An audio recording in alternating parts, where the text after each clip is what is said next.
G'day folks and welcome to the Vookcast, Australia's Nintendo podcast. My name's Oliver Brandt and in this episode I'm joined by Angelo Valdivia, Hey, paisanos. Michael Goncalves, Hey, team.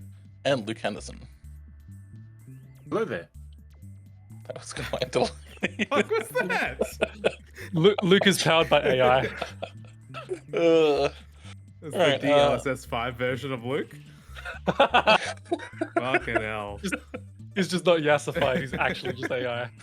Alrighty, we've got a great episode for you. It's probably going to be a long one as per usual, so we'll just jump right into it. There's a few news stories to get through, and then there's some much bigger topics that we want to discuss at length. So, first, Pokémon Champions is getting, well, we have a release date for it now.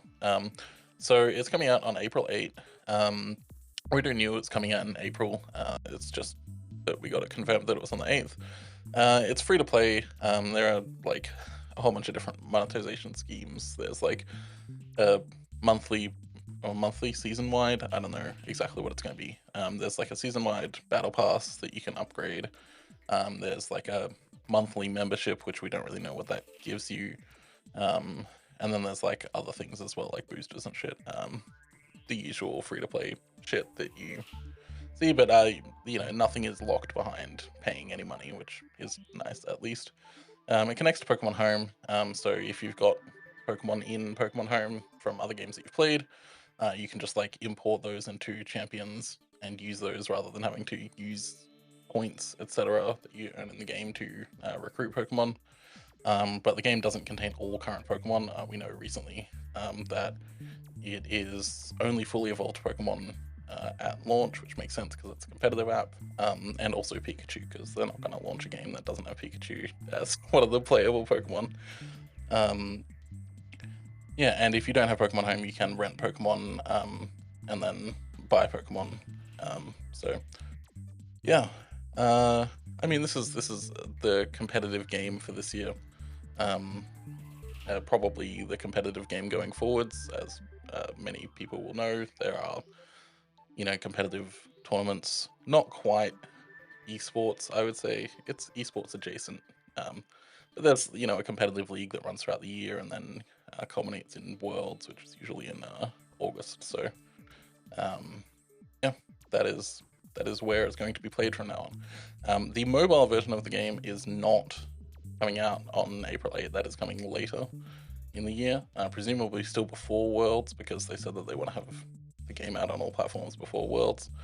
But it's also getting a Switch 2 patch, so you will run at a higher frame rate and resolution on the Switch 2 on launch day. But it's like a weird... I don't know why they didn't just make a Switch 2 version of it. Like, it's one of those weird ones where they were just like, oh, this is Switch 2 aware, and it can just run at higher resolutions, which, like, what's the difference? It's like when Splatoon 3 was updated to be Switch 2 aware, or Pokemon Scarlet and Violet, or whatever. Yeah. So yeah, I don't imagine many people have much to say about this. The fact that it looks like Pokemon Stadium 1 and 2 from the 64 is just bizarre. Like, it's the same stadium every time they see it. It's like, yeah, you would think with how much I time forgot they've this had game was working even on coming out, genuinely. yeah, I don't know. If you're into that world, you're probably happy about it, but I don't think this is going to set the world on fire for anybody who doesn't give a shit about Pokemon. So yeah, I mean, I saw, like, this is like the kind of person that is like excited about this game. I saw people like being like, oh, when a Pokemon that has Intimidate is sent out, now both Pokemon lose their attack stat at the same time, and I was like, cool, man. Like, that's what people are excited about. They're like, oh shit, that's so cool. And it's like, I mean, okay. I've played a little bit. I've dabbled in competitive Pokemon in the past, so I'll probably check this out. But I mean, it's not really something I'm super interested in. I don't play a lot of competitive games at all anymore, so yeah. Unlike Angelo, who's been getting into Marathon. I only know this because it told me in the Discord activity pane that you were playing Marathon earlier. Yeah, I bought it yesterday.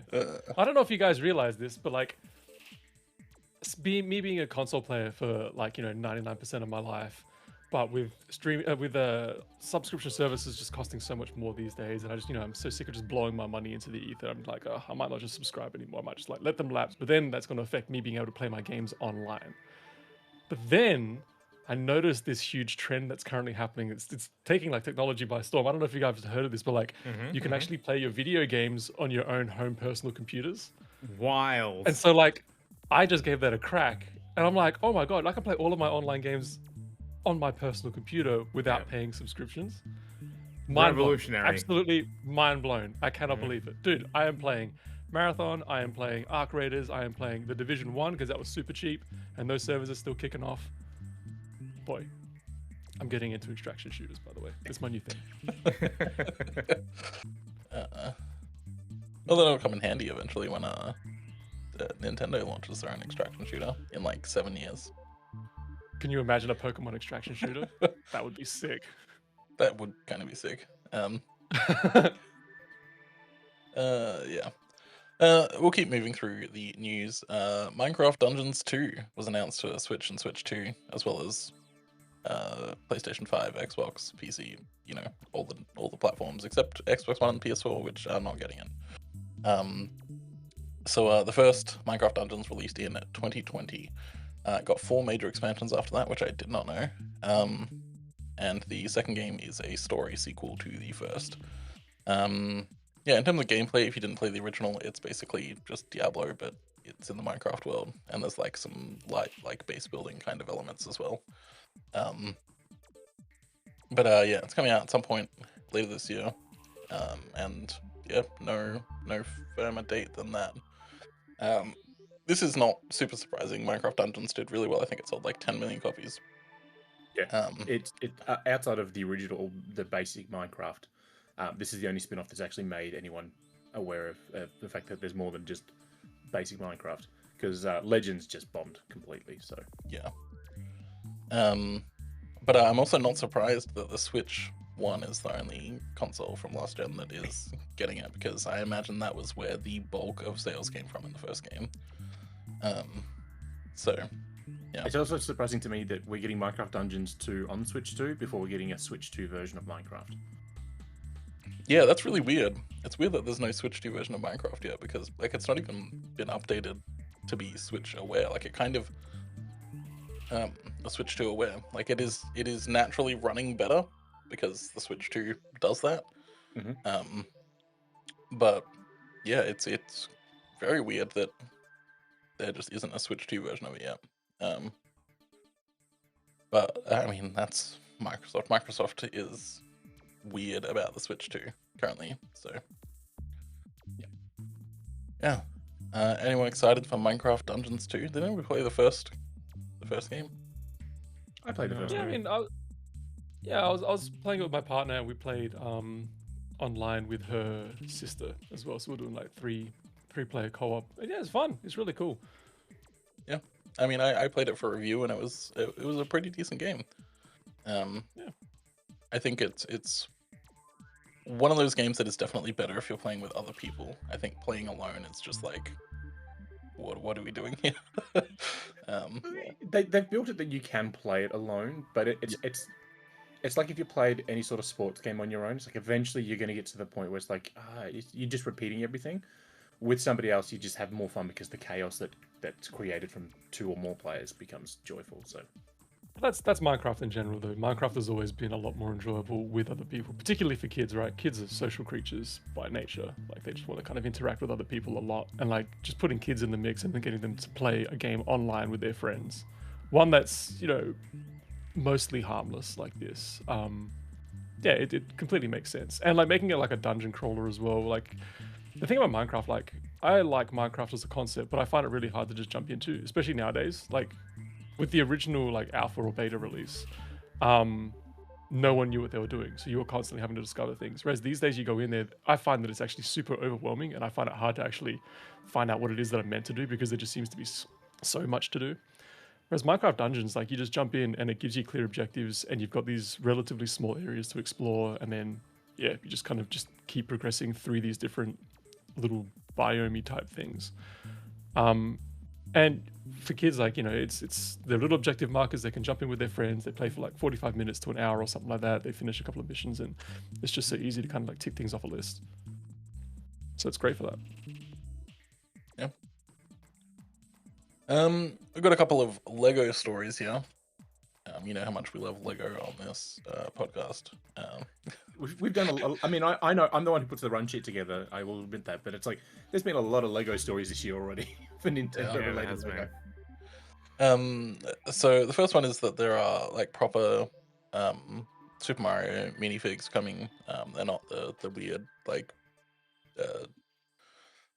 interactive electronic ones. Yeah. Yeah. Finally, like I don't really give a shit about Lego, but goddamn, it took way too long. Yeah. So we've seen Mario. I don't think we've seen anything else yet. Nothing yet. And while not confirmed, Lucas written here that it's likely going to be a blind bag release, because that's how most minifigs are released these days. But as long as they give me a Birdo minifig, I'm going to just keep spending money on it. I mean, I don't know. There's people on eBay who will buy like the big boxes and then they just they open them and go, "Oh, it's this one," and they throw them up for a few dollars more. Definitely. Yeah, there's actually a store that's like in Launceston, so not super far from me, that just like buys these things and then like opens them all up and that just lets you buy them like for like $1 more than you would buy the blind bag, which is good. And that's the way it should be. It should be that I've seen people that try to make like 3-4 times the amount of money off them, and it's like no, just a few dollars is fine. Yeah. Why the hell does Instagram not have volume controls on their videos? The videos are embedded in articles. Yeah, no. Golly goddamn! Like, I'm trying to just watch these stupid ads, and I'm getting blasted by all this sound. Yeah, it's bad.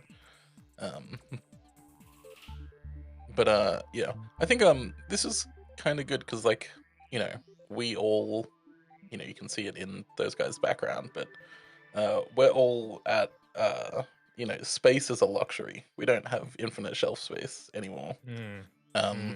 So having minifigs, like that's probably the only Lego that we really have the space and patience for these days.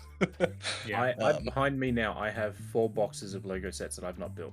Like 4 boxed Lego sets, because I just don't have space to put them when they're built. So, but also we're grown men. We don't have to keep buying toys. There's that. There is that. Yeah, we don't have to. We're full grown men on a Nintendo podcast. I don't think you can say that sentence. Yeah. See, if you want, right here behind me, that's the new Lego TIE Fighter from the Smart Play series that has the brick in it. Oh yeah, it looks great. It looks like a blur. Lego sent me that stuff, so I'm like the Michael, one person not to have that. The mouth's flapping. Damn it! Yeah, there you go. I was saying my favorite thing is Luke just pointing at shit in his background and us being like, okay, sure. There could be like an entire human there, and we'll be like, okay. Yeah. But no, I've got like that DLSS 5. 2 Lego kits that I haven't built yet. I've got like 4 Gundams that I keep buying that I still haven't built. Hey, there we go. Oh, Nice. See, it's very toy-like because even got a.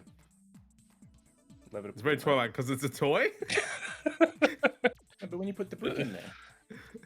I think this is the first time ever that Luke has held up something in front of him and it hasn't just like turned into a blurry mess because NVIDIA Broadcast hasn't decided that's part of the background. So what does the little live brick, whatever it's called, do? It just lights up, right? It lights up. It makes sounds, and it detects motion. So as you're flying your ship around and you start doing that, the sounds change. The problem is it doesn't wake up on its own. Like I have not been able to wake it up without attaching it to the base for 2 seconds to like charge it, and then Have you tried screaming at it? I've done everything to this thing, man. I've even stood on it. Hey, I deliberately stood on a Lego brick. That's the real Lego experience right there. It just doesn't. like I said, I'm not into Lego. One thing I do want, I don't want the Lego Enterprise from Star Trek, but I do want all the minifigs that come with Lego Enterprise, which is like the entire cast of the next gen. And I'm like, just give me those. That's all I want. and they're so cool. Like, as an idea, I love Lego. I'd love to have like a whole house full of Lego, but at the same time, just like that's just way too much plastic. Like, I don't need that stuff in here. So like, I've only got little things like the Game Boy. I've got a pirate ship up there. That's pretty much it. And I've got the two bits of giant Lego, cat still in the box I haven't built. The Game Boy and the NES, and they're both unbuilt and unopened. Yeah, right. Yeah, as I said, I've got I like, have more Lego than that, so I'm gonna say what I've got. yeah, I've got a bunch of Gundams I haven't built. I've got like 3 Zoids that I still need to get around to building. Zoids. Oh man, Dude. I loved Zoids. It's so good. Oh. They keep coming out with new figures, and they're so fucking good. And like, I assumed like 3 or 4 years ago, I assumed that they just like didn't exist anymore, but they just kept going in Japan. Like Zoids just kept on going. So yeah. I still think it's hilarious that there's a Zoids game on Switch that Bandai Namco didn't produce. Yeah. But Bandai Namco Australia published and distributed the game here. Yeah. Zoids Wild Charge or whatever the fuck it's called. It was made by like Outright Games, who do all the kid stuff. Yeah, but it's a fighting game. That's the weird part. It's a Zoids 3D arena fighting game, which yeah is really strange. There's also multiple Beyblade games on the Switch now. Yeah. Which I picked up one of them and it's quite fun. You basically just like fling your little guy around the arena and try and knock out the other Beyblade. So yeah, real like good time to have like grown up in the late 90s and early 2000s, because like all of that shit, you know, we have money now and Japan just kept on doing all the shit that we loved. I mean, you say that, but like when we were younger, we didn't have money because, you know, we were children and our parents couldn't afford, well, most of our parents probably couldn't afford to buy that stuff. Now that we're grown ass men, we pretty much still can't afford anything of that because we're still trying to pay the bills and stay alive. Yeah. Do you know what I We've all got to be like Luke and have a website that just gets free Lego stuff. That's what we're going to do. We're going through our like 40th once in a lifetime event for our lifetime. So yeah, no joke. No, recently, just like on the topic of like weird early 2000s things that we enjoyed as children. Recently at a market, I wish I had it here. It's in the other room. I bought a Scanners. Do you remember Scanners? Yeah, boy. Hell yeah. Like this little... There's little Digimon things that you scan barcodes Yeah, with. you scanned barcodes with, and then you like battled them against each other. I assume it has a Z Like at the aliens end of pop it. out. Yeah, of course it has a Z at the end. Of course it does. I saw one of those yesterday. The letter S was reserved for the first of the word, and the Z was reserved to the last. Yes, of the I do word. remember this. Yeah. The problem the is... Scanners Commander. Holy shit. The problem is that like it's an absolute slog to actually play with those things, because you get like one monster for every like 100 things that you scan. So I was just like sitting there with this scanner. Yeah, that's it. I got that's the one. Look at the one. Commander version. Yeah. How much fucking cooler as a kid would you be if you had that bad boy? For all the people listening or watching who aren't in our podcast right now, Mark would just put up the picture in our Discord. Yeah.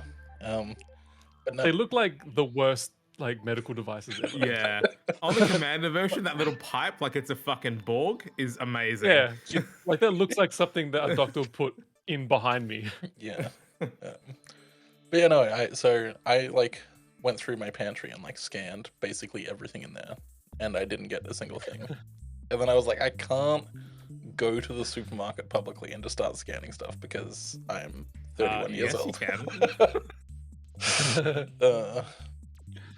I will say I was at Collect Fest yesterday in Melbourne, and there was a gentleman there, and he had a lot of stuff from Japan, like games and hardware and stuff.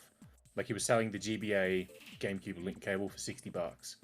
He had like a dozen other things. And I said to him, what's the weirdest thing you've got in your collection? And he pointed to a 2-player scanners. And he had cards that you could scan. I was like, okay. He also had the Super Famicom hotel room kiosk.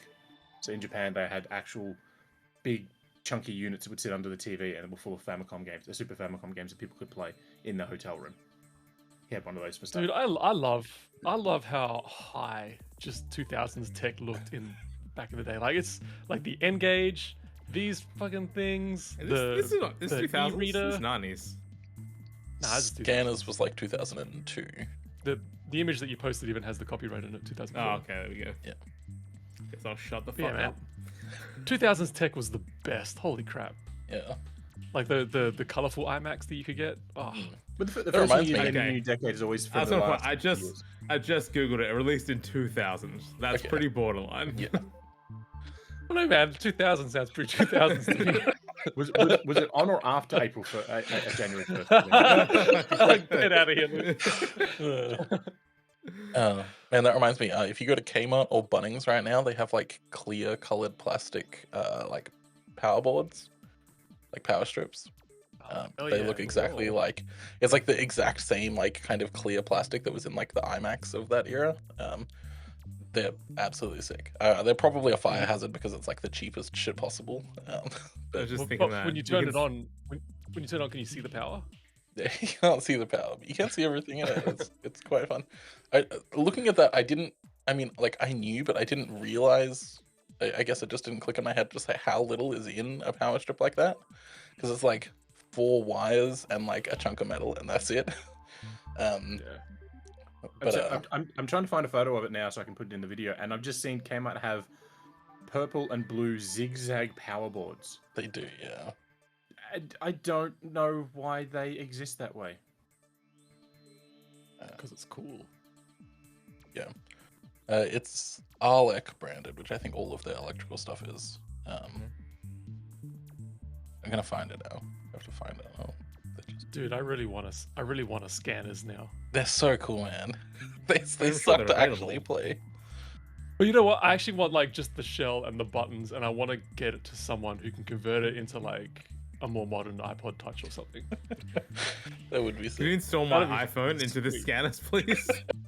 Yeah, absolutely. Dude, imagine holding one of these up to your face and be like, "Yes, hello." Hello. Alrighty, we should move on. There's another Okay, Lego. let's talk about more products. Yeah, there's another Lego thing. Luigi's Luigi Kart. Luigi. Yeah, it was teased a few weeks back. Now it's been fully revealed.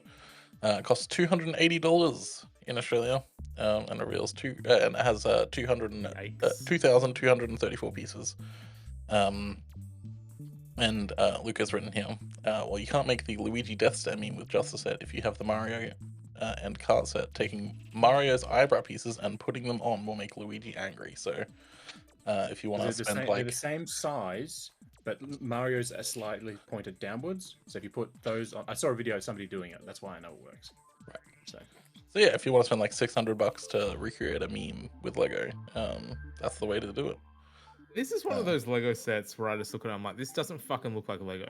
Like, this is just like plastic shapes into like the form of whatever you're doing. Like, I think this is dumb as hell.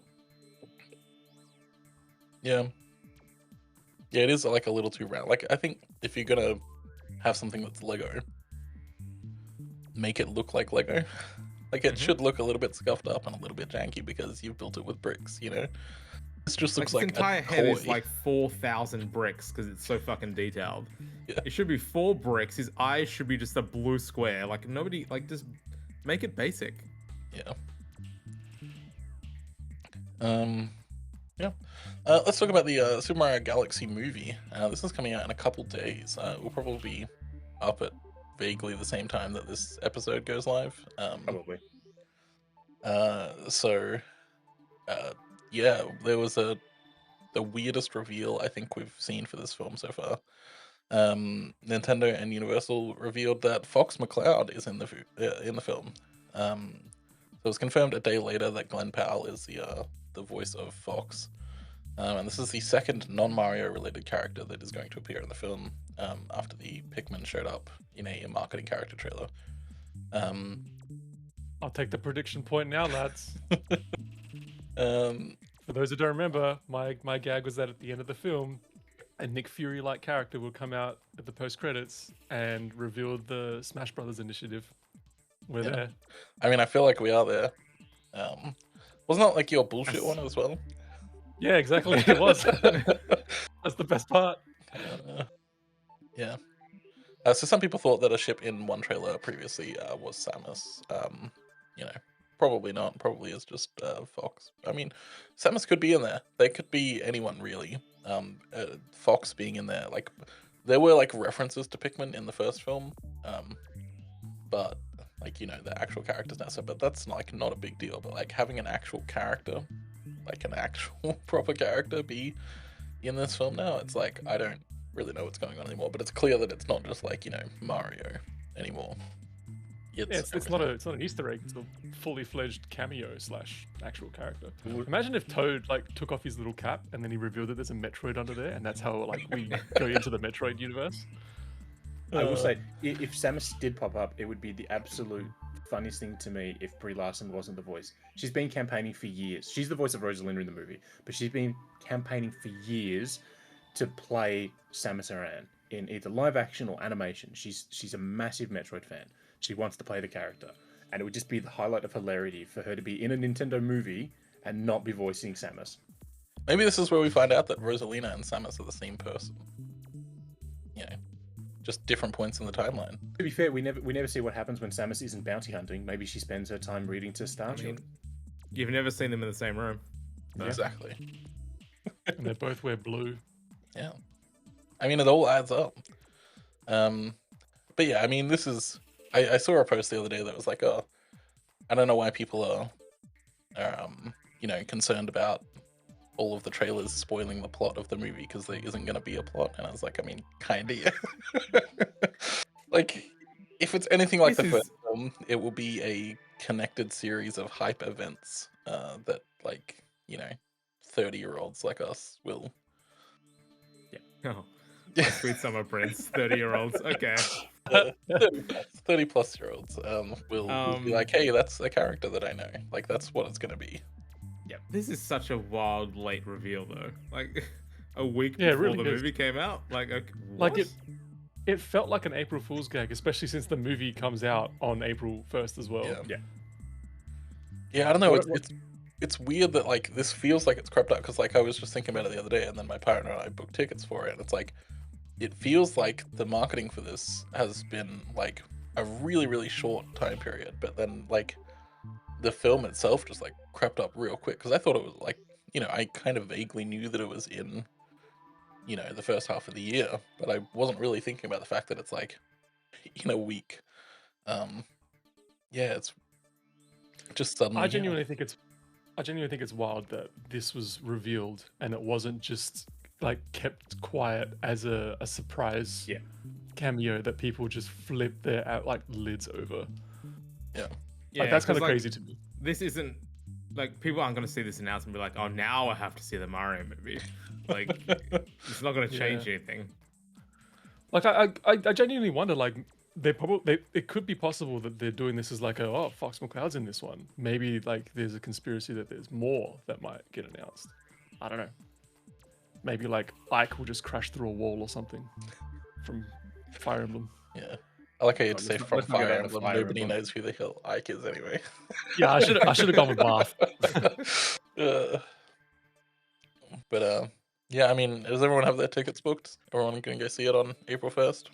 I mean, I probably will. Then my tickets booked though. I had too Yeah, I much can't shit on. unfortunately. I live in a town where I don't need to worry about prepaying for tickets for a movie. That's fair. I mean, I do too, but Yeah. might as well just. I'll I'm tell away us- next weekend, so I have to wait till after. Total tangent because, of course, did everyone go watch Project Hail Mary? No, I really want to see it. I want to try and see it tonight. Okay. I did not know that it existed until suddenly everybody was talking about it. I had never heard of it. I sort of talked about it. I don't know. Maybe we haven't. I knew the book existed, and I knew that people really liked it. And then, like in the last month, like it's kind of been getting hyped up more. And I'm listening to the audiobook at the moment, which I've almost finished. I'm like an hour and a bit away. So good. It's a really good book. I'm really Yeah. enjoying it. But it's one of those books that's kind of written to be really well enjoyed. It's kind of like a Dan Brown or a Stephen King, right? Like it's so perfectly something you kind mean. of. It's formulaic in the sense that like the structure is really tight. It's made to make you feel certain ways about Yeah. certain situations. So it's meant to make you feel like you want to keep reading it. It's a real kind of page turner in that respect, rather than like there's a big mystery that's kind Yeah, of like trying to hook it's- you in and trying to make you like sort of doubt yourself or anything. Like it's constantly dragging you along because I it's still setting think- these things up. I think to there's a enjoy. mystery for sure. I don't know if it's necessarily trying to like deceive you or anything, but there's multiple mysteries that like go throughout the entire book. I guess so, but the mysteries don't really linger as a thing that like feels like the whole premise is like there's a huge danger, right? Like there's something that there's this big world or universe destroying sort of situation that they're trying to solve. But from the beginning, I always felt like it was going to get solved anyways. Like it's never really felt like this is a big threat that's not going to sort of get fixed or anything. I haven't finished reading the book, so maybe it doesn't. Maybe they don't say the word. I don't know, but it's and every other like small plot that gets brought up, it basically feels like every chapter there is a new plot point that will always get overcome anyways. Like he is constantly overcoming a thing that's presently presented in front of him in that moment. Yeah, okay, I understand what you mean. That makes sense. Yeah. So like this thing failed. Oh, in 10 pages we're going to fix that. So it's like, okay, now there's other things happening. I'm going to have a flashback and that's going to remind me how to fix this thing. Like I think kind that of just rolls like that. That mostly I don't comes have a problem from with it. Yeah, I think that mostly comes from he wrote a contained one book story. You know what I mean? Like he's not writing it as like a trilogy or like a grand arc that is going to take like 84 books to finish, which is refreshing. I guess I just mean like the dilemmas that are presented in the book always seem like more like an inconvenience rather than like a straight up danger. And again, like I'm not against it. Like it's fine. Yeah, it's still enjoyable, and that's what I like about it. Like it doesn't feel cheap in the way that it's being done, anyways. But regardless, to your question, though, I am really, really keen to see the film. I really want it. I would just say when I saw the trailer for the first teaser for Project Hail Mary last year, I was like, oh, that's cool. And then now that it's become popular, like now that everyone's talking about it, a number of people who've popped up on message board and go, oh, Andy Weir used to work at Blizzard. It's like, we worked on one game in the 90s. That's not working at Blizzard. That's like saying I used to work at Woolworths because I did one shift there. I've never worked at Woolworths, but that's the example. So yeah, he worked on the Walk Up. I just looked it up. It is the 7th highest grossing film of this year. Yeah, not surprising. Like I think it's also one of those like bonkers. It's also like one of those feel good movies, right? Like it's like even the book is just so filled with optimism the whole way through. I would say probably the reason that I don't remember this movie existing up until like a week ago is because the poster for it is like the most generic thing I've ever seen in my entire fucking life. Yeah, fair. It looks like every other like vaguely sci-fi-ish poster that has come out in the last like 15 years. So I know this is always like a hot take for films that are based on books, but with this particular film, I genuinely do recommend reading the book before you watch it. The book is very, very good. Yeah. I think it's funny that when I saw because I saw the trailer a few weeks ago before I listened to the audiobook, and the big reveal towards the end of the trailer where he discovers an alien. I was like, oh my god, they're literally just spoiling the entire point of the film. Like it just feels like that this is supposed to be like one major sort of reveal. And then I'm listening to the audiobook and it happens in the first like 2 hours. I'm like, oh no, like this is just like the thing that happens for most of the book. It is for sure, but I think the thing that makes it special in the book is that there's nothing that gives away that that's about to happen. Like it just fucking happens. Like it's there. There's nothing about that's on the book in the blurb, nothing. So you're right. It's like truly unexpected. And like I understand why they revealed it for the film. Like I get it. Like you can't just sort of like drop that in a film and just totally sideswipe people on like what a movie's about. But this is exactly why Fox McCloud was revealed as well. You can't just drop that in. Obviously. But I feel like they probably could have just left it as like a teaser in the trailer, as like just like a little hand or something like that. But in the subsequent trailers after the first trailer, they're just like, here it is. Like, look at the entire thing. I'm like, that's probably not necessary. There's a behind the scenes that I watched the other day, which is just like, here's how we did it all. Like, with Rocky, and then just straight up just show you how they filmed all those things. It's only been like a week since the movie came out. Yeah. But it's interesting that like he was actually puppeteered, and I'm sure there's some CG in there as well. But it's about, I think I was reading about it's about 50-50, like the puppeteers and CG. There's some stuff that definitely needs to be CG, but like makes sense. There are times where like I don't know which is which. I don't know if that's the puppet or if that's the CG, and that's perfect. Like it's really, really good. It's super cool. Anyway, I don't want to spoil it anymore because, like I said, I haven't even seen the film either. So yeah. Alrighty, Yeah. more on Super Mario Galaxy movie. And this kind of ties to the next story as well. Uniqlo has new Super Mario Galaxy themed gear. So there's 4 adult shirts and 4 kids shirts. Adult ones cost $25 and the kids ones cost $20. As always, I'm pretty sure the kid ones are like way better because that's usually how it goes with Uniqlo. But yeah,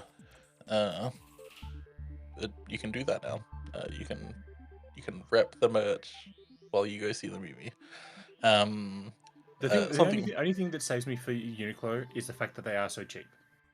Yeah. Like if you're buying a kid shirt for $20, you're like, okay, and it's branded, it's Mario movie, it's branded. Like they've got at the moment they've got a Gundam collaboration, Peanuts.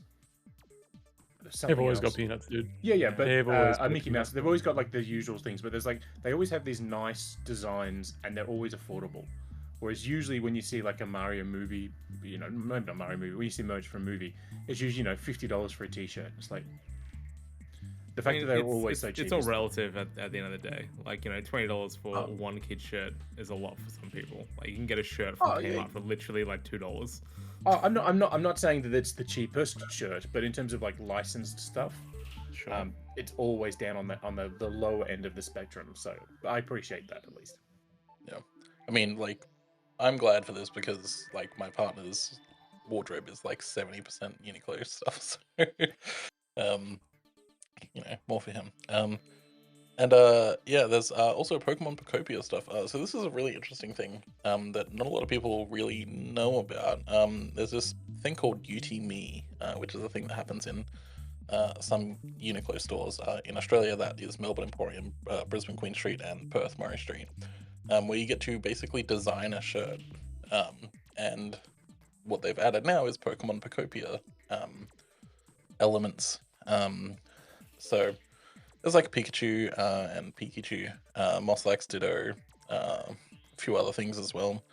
You can also print it onto a canvas tote bag, and depending on what you pick, the price will be different. So yeah, this is something that's been around for a little while, but I don't think it's ever really had any relevance to a lot of their licensed stuff. I think this is the first big licensed UTME thing. At least the first one that I'm aware of. So yeah, it's kind of cool. There's something similar in Japan if you go to one of the Pokemon centers. I can't remember which one it is. One of the Pokemon centers has a t-shirt printing thing, where you get to like design a t-shirt with like Pokemon stuff on it. Pretty sure that's at Shibuya. I'm pretty sure it is, yeah. Yeah, my partner got one of those when we were there. I did not because I am larger than a large size, and if you're in Japan, clothing larger than large is not available at all. They have LL, which is their XL, but their XL is the equivalent to our like medium to large, like in that gap there. It's a very different size. Yeah. So yeah, if you live in Melbourne, Brisbane, or Perth, then yeah, you can go do that now. Alrighty, 2 real big topics. The first one, Nintendo has updated the Switch 2 so you can now play Switch games in their docked profile, handheld on the Switch 2. I'm gonna clap. I don't know if it's gonna get picked up by broadcast, but holy goddamn. Yeah, here we go. Doesn't matter. Broadcast is great for that one thing, removing claps. That's actually really interesting. It removed it really well. I did not hear anything. I heard it. But holy shit. Yeah. About time. Yeah. So yeah, this means you get the high resolution and the better performance. Some games are like wildly different because they like massively cut down on like complexity and the world as a whole in handheld mode. So playing them in docked mode means you get a huge upgrade. Yeah, with the mode enabled, elements like touchscreen will not work. Because of that, there are like a small handful of games that are blacklisted, so they won't be boosted. One of those is Mario Maker 2, another one is Pokemon Let's Go, and there's a few others, but most games work just fine. So, yeah, Joy-Con 2, like when they're attached to the console, will be treated as a Pro controller, which does lead to some kind of wonky scenarios, but it's also kind of necessary because of the way that, like, you can't be using handheld controls while a game is docked. So, yeah, it's a little bit funky. There are a couple games as well that like rely specifically on a certain implementation of motion controls that like are kind of funky in this because of where the motion is located in in the controllers compared to where it is in a Pro controller. But other than that, yeah, it seems to work beautifully. You do get a slight decrease. It's about a 20% decrease in battery life compared to playing the Switch 1 non-boosted version, but it's still a better battery life than playing a Switch 2 native game in handheld. So, you know, yeah. And there are a few edge cases as well where previously a game running in handheld could run at 60 FPS. Ni no Kuni 2 is one of those, where it will now drop frames because it's running at a higher resolution in the lower, in handheld. But those are rare, and it's only in games where they were never really intended to run at 60 FPS in the first place, but just happened to have an unlocked frame rate. So, yeah, this is really big. I think we mentioned that this would be nice previously in the podcast a few times. Yeah, but we definitely talked about. I think we talked about this pre-launch as like an expectation. Well, I mean, it was one of those things that we said, oh, this would be a great idea, but it was also one of those things where it's like, yeah, Nintendo is never going to do this. Yeah, this for me, like I think when I talked about it, I don't know, I can't fucking remember. Someone clip it, whatever. I'm pretty sure I said like, to me, this just makes the most perfect sense. You have a 1080p screen on your new handheld. A lot of games in docked mode ran at 1080p. Like it's just the most obvious thing. And like what I do find interesting is that this came out in version 22 of the Nintendo Switch 2 software. Even even though this is a massive feature, this is the 11th item listed on those patch notes, not the first. Like, I don't. Nintendo's wild when it comes to stuff like this. I really don't get it. This is something that should have been announced like in a direct or something. Yeah, like, this for should sure. have been a way bigger deal. Yeah. Than it was just not even made in their changelog. Because you look at like the patch notes, and like usually they put the biggest thing first, and they're like, oh yeah, there's new animations when you load a virtual game card, and it's like, cool, man. And then you scroll down super far, and it's like, oh yeah. Like also, by the way, you can just about game chat before that. I'm like, yeah, cool. I was gonna say, yeah, they list game chat way up high, and I've never even opened game chat. Yeah. Okay, so to put it into context, the ability to see the breakdown in storage capacity by data type in your memory and like system memory and SD card is before this feature. Yeah. Yeah, it's bonkers just how like low key Nintendo was about this. But it is obviously a huge deal. And yeah, it works just wonderfully. Like I've tested out a bunch of games, and like pixel-based games are one of the biggest benefits here. Like if it has pixel art, it is so much nicer to play now because it like has proper integer scaling rather than a weird 720p like stretch to slightly bigger 1080p. So yeah, I wish that this had come out when I was playing like Pokemon Legends Arceus, because a lot of people are going back to that game and saying that it looks so much better and so much nicer now. And that game ran just fine. It's still locked to 30, but it ran just fine. But like being able to see things just a lot more crisper would have been so much nicer. But another feature that was in this firmware update that again was just pushed further down the list, which I think is also quite important, is where are we? Adding things like being able to toggle Bluetooth, Wi-Fi, and NFC while in airplane mode on your Switch 2 is really cool, because as someone who just flew to Europe over the summer break and was trying to play their Switch on the plane over those dozens of hours of flights, like I couldn't once you're in Wi-Fi mode, in airplane mode, I cannot talk. couldn't toggle on my Bluetooth headset or anything like that, which is really, really annoying because a lot of the times when I'm playing in handheld mode, I'm just turning off, I'm turning on airplane mode to preserve some battery. Yeah. So yeah, it's good that they finally got it in this. Anyways, I will on just the quickly say, on the home screen. airplane mode is kind of a scam, just to begin with. Airplanes do not need you to turn off the wireless on your Not anymore. devices. They haven't for like Luke, add almost. in the tinfoil hat animation onto this one. It's like the thing is, it hasn't been necessary since like No. 1999. There's So- a clip from The West Wing, from the very first episode of The West Wing with Martin Sheen and all that. And he's in there, and he's the one of the guys. He's talking on his laptop. He's typing, and then the girl comes over and tells him to turn off his laptop. And this is one of those laptops that's like 4 inches thick when open. Like it's a massive beast of a thing because it was filmed in '98 or whatever. And it's like, yeah, that's the sort of thing that would maybe have an issue, but today's stuff, no way in hell does it have an issue. So anymore. the pretty much real reason for doing it for at least mobile connected devices is fucking up cell towers as you fly over them.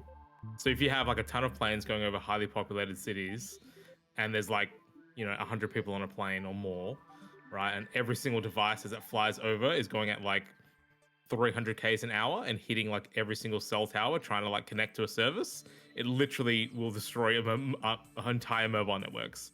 So that's the real like thing that actually will fuck something up. Yep. But the plane itself, you're not going to crash a plane by forgetting to turn off airplane mode. Yeah.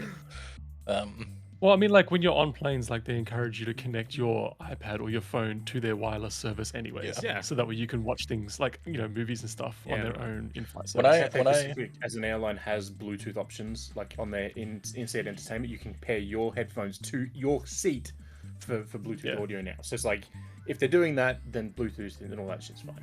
When I flew to Brazil last year, the airline that I was on, which was LATAM Airlines, shout out to LATAM, they kind of sucked. But the person, like, I had like these headphones, not these headphones, but very similar ones to these, but they were Bluetooth. And I like had those on, and like the attendant walked past me. Like obviously my headphones were wireless. The attendant walked past me, and she was like, "Oh, you need to turn your watch off because it's a Bluetooth device and you can't have that on." And I was like, "Okay." And then she was like, "Okay, she just stood there while I was like." She was just like, "Please turn your watch off," and I was like, "Okay." And then like I took my headphones off and I was like, "Oh, are the headphones fine?" And she's like, "Oh yeah, that's all right." And I was like, "What do you mean? Why?" I don't know. But yeah. So airplane mode, you're not going to crash a plane if you don't turn it off. So don't worry Welcome about to that. the latest Vookcast tangent. But yeah, I mean, this update as a whole, like the ability to add notes to your friend list. Oh yeah, that's also been I useful. forgot there's been so many good updates. I forgot that even existed. This has been my number one. This is on any service really. 99% of the time, I don't know that you're like, I don't know, Joe Blow XX69. Like I don't remember that. Just let me add who the fucking person is, and you finally can. Yeah. Well, see, my problem is that now we're 9 years into the life cycle of the Switch, that like 80% of the friends I have on there, I have no idea who they are anyway, so putting notes on them is entirely pointless. I don't know who like Yowie Bunga is. Like, I think so. My only next request, Nintendo, if you're listening, I know you're not, is that it should show that name in the friends list with the name. Like, I don't want to have to go into their profile to see who that is. yeah. Yeah. But yeah, I mean, they improved game chat. I know nobody here uses game chat, but I use it a lot. What? I mean, Yeah, final reminder, legit. by the time this episode goes up, Game Chat will be a paid service. Yeah, I use game chat almost damn, all right. every day. So game chat is something I'm gonna write about this soon. But like when I moved out, like my sister and I used to play a lot of games together. And when I moved out, I kind of stopped. Now with game chat, it's like been this thing where we can chat and just play games and see what each other are doing. Or like I'm colorblind and sometimes there'll be a puzzle that's color based, and like I can't figure that out myself, and rather than like sending taking a photo and then like sending it and then waiting for them to respond, I can just share my screen directly to my sister and she can help me through those sections. But like the beauty of game chat is just how little setup you need to do for it. Like once you're set up, like you don't need to attach a headset, you don't know, like, because the NVIDIA broadcast shit that they put into it is shockingly good. But on any, like, obviously you can like chat, you can enter a party or whatever on any console, or just like use Discord, or if you're on PC or whatever. But like game chat is just so seamless and requires so little setup that like literally if I ever see my sister just like playing games, I know that I can just like send a game chat request and like just chat to her for a while, and that has made such a huge difference to me. So like I'm a game chat believer. And But are you going to pay for it? I mean, I already pay for Nintendo Switch Online, so it's not a separate But it's fee. Isn't it? I thought it was. No, No, you can just use it if you don't have. Yeah. Yeah, if you don't have Nintendo Ah. Switch Online, you can currently use game chat. I thought it was like an extra tier on top. Currently being until March 31st. So by the time this episode comes out, currently won't actually be current anymore. But yeah, they also made it so like it doesn't, like when you share your screen, it is like 20 frames a second now, which is a lot better than the 5 to 10 that it was previously. Which, I mean, we still have to give Nintendo. We did when they showed it off. The fact they were showing off how bad it looked initially in those first trailers. Yeah, I was they really weren't impressed. they weren't, Like, they actually doing- did it. Yeah. I love that they were so proud of it. Yeah. That was the thing that made me smile. I'm like, oh, Nintendo, Yeah. you go. But like, I was skeptical about, like, I think if you go back and look at those initial podcasts where we talked about game chat, I was like really skeptical about it. But like now that I've used it pretty extensively, like I'm all on board. I think it's really good for connecting with people that you want to play games with. I think for me, like, I would only ever use it casually. Yeah. Like maybe for like a similar thing, like, hey, can someone like show me the thing or whatever? Like, sure, right? But if I was actually gonna like properly play with someone, I don't know, this isn't available for every single person, but like I'd hook it up to my capture card, I'd broadcast it on Discord, whatever, right? That's just such an infinitely better experience than using Angelo just like briefly went to heaven. it. Oh, whoa. It's just my exposure just seems so dark. I'm just trying to play with exposure a little bit. Sorry. Yeah, no, go for it. Yeah. I also wouldn't be a Vookcast unless someone is like adjusting something halfway through. Yeah, I know, right? I just don't know why I'm so dark. But anyway, back to the main topic, handheld boost mode. It's really good. Like it just, Yeah. I was thinking like, oh, it's gonna break things or whatever, and like I'm assuming that they did a bunch of testing because there are games that are like specifically blacklisted, and it's not just first party games either. Yeah. So I'm assuming they did a similar bunch of like round of testing as they did to Switch 2 compatibility testing, which, as we know, took them months, and there's still a couple games that are unresolved. Like, I think the one for me, like we talked about it before, right? Like Mario Maker 2. Like, I get it from, like, I get it, but at the same time, I also don't get it. Because it's a toggle, right? You don't have to use boost mode. You can just turn it off if you don't want to use it. But, like, let me use boost mode on Mario Maker 2 and let me use the controllers to make a level. Yeah. See, I wish that Like- they had just done that one little tiny step extra and put a boost mode toggle on that settings, on that like home settings screen that they put all these other extra features on. That would have been a really convenient thing I to do think to turn that on. The reason they don't do that is because they want you to read that big disclaimer that says that like some things are going to be broken and you won't be able to use the touchscreen and like it's going to use more battery before you turn it on. I do think that you can get around that by having a per game toggle. I think it should be in the settings of the game itself that you turn it on or off. So I agree. Like, and for the first time in a long time, I'm gonna maybe side with Nintendo on this, where if you were to have a per game toggle, it's gonna cause so much technical support issues when somebody forgets that they've turned it off or turned it on for That's a fair. particular game. Like I get why they didn't do it, and they just left it in one particular spot. Maybe I think the biggest problem with this toggle is that where the fuck does it live? Because even I, an experienced user, was like, "Where the fuck is this setting? Like, it's like nothing makes sense. It's in like the middle of nowhere." And I'm like, "Why is it here?" Maybe put it in a more prominent location that is easier to find, or maybe put it in like the quick menu, like the power menu, so you can turn it off like a fast switch. I think you should be able to turn it on from the settings, like even if it's hidden in the settings, right? But then once it's on, there should be a toggle to disable it in the quick menu, because you can just like turn it on. Like it's actually, people were testing it, and like people expected when it was like announced that it would just be like you have to reboot your game or whatever. But then like obviously you don't have to do that because docking and undocking is just a natural thing that the Switch does.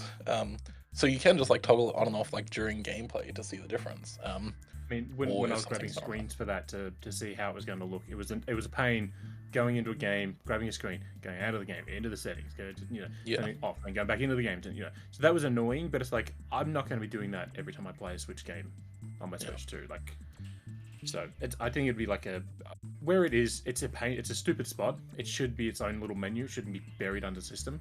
But I don't think it's going to be an issue where people need to turn it on and off every 20 seconds or anything like that. So no, not at all. It's just more about a convenience factor. Yeah, just especially do it fast. when they tell you that it can break some things. I think being able to quickly turn it off would be a helpful thing to have, rather than having to like exit out of the game and like scroll all the way down, and like it's a little bit annoying in that regard. But like we've seen in the past that Nintendo is like more than willing to introduce a feature that is coming in hot and then like refine the implementation of that feature in future updates. I fully expect that we're going to see that with this as well. Yeah, I mean there are some things like I understand why Pokemon Let's Go. All right, actually. I'm still here. Yeah, I fully understand why Pokemon Let's Go is blacklisted, because it is not playable with a Pro Controller. So you just wouldn't be able to play it handheld. But I also think on Switch Lite. yes, but that doesn't act as a Pro Controller. This is the thing; it's not playable in docked mode with a Pro Controller. You have to use Joy-Cons. Okay, so it's like Ring Fit. Yeah, exactly. So yeah, you can't do anything. Like the way that it works is like if you're playing handheld, like you just like tilt, like to aim the Pokeball, you like tilt, or you can use the sticks. But if you're playing docked mode, for whatever stupid fucking reason the Game Freak decided, you have to like throw the Pokeball with the Joy-Con or the fucking Pokeball controller. So if you like, you can't use a Pro Controller to like aim with gyro or use the sticks, which is stupid. It's stupid and it's a bad decision, and they should update that already. It should not have launched like that, but that's why that's blacklisted. There are a couple other things that were like weirdly blacklisted and nobody could figure out why, but I assume it's just a compatibility thing that it broke for some reason when they did that. Who knows? I noticed in one game that I was playing, it didn't handle controller switching as smoothly as would have been nice. So like when I turned it on, I think it was Tales of Berseria Remastered, which came out recently. When I switched it into that mode, it would not accept the attached Joy-Cons as a Pro Controller. Like it just wouldn't detect them at all. Or it would say, oh, you can only use detached Joy-Cons for this game. You can't use a Pro Controller. And that's just not right, because a Pro Controller, like I've been using a Pro Controller in docked mode while playing the game prior to this. So there are little things that are like kind of fucky, but like that's going to be down to the way that developers have implemented controller handling in their game and switching in their game as well. So there are a couple things that are like a little bit broken and janky, and that's why they do make you go to that hidden part of the settings and read through this big disclaimer first. Yeah, I mean, overall, I'm just so pleased with this.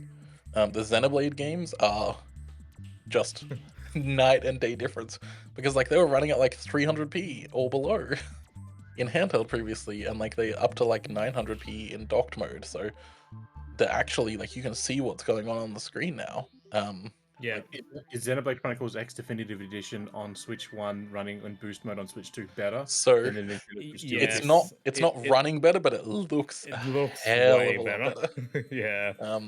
whatever like fuckery, upscaling / whatever they're using in that game needs to be like shot into space. It's so bad. Yeah. Also, I learned in this because people were testing this. You can disable a Switch 2 edition if you've already bought it. Did you guys know this? So if you bought Oh, it, no, I people are didn't. like, "Oh, you're How do trapped you in do this." If you go to the Switch 2 edition add-on page on the eShop, Yes. so like the actual like upgrade pack, Mhm. which is like included in the bundle if you bought both of them together. If you go to that and then you press plus 5 times, it says, "Do you want to disable this DLC?" What? Oh my fucking god, Nintendo. It's this weird hidden thing. I don't understand Can you- why it's there. Can But you you can just do that with can you any DLC.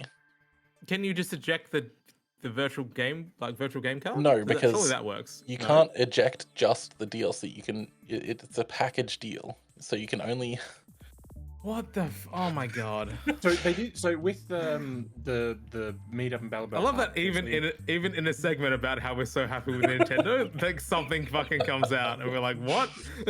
So the Super Mario Brothers Wonder meetup at Battle Park DLC that just came out.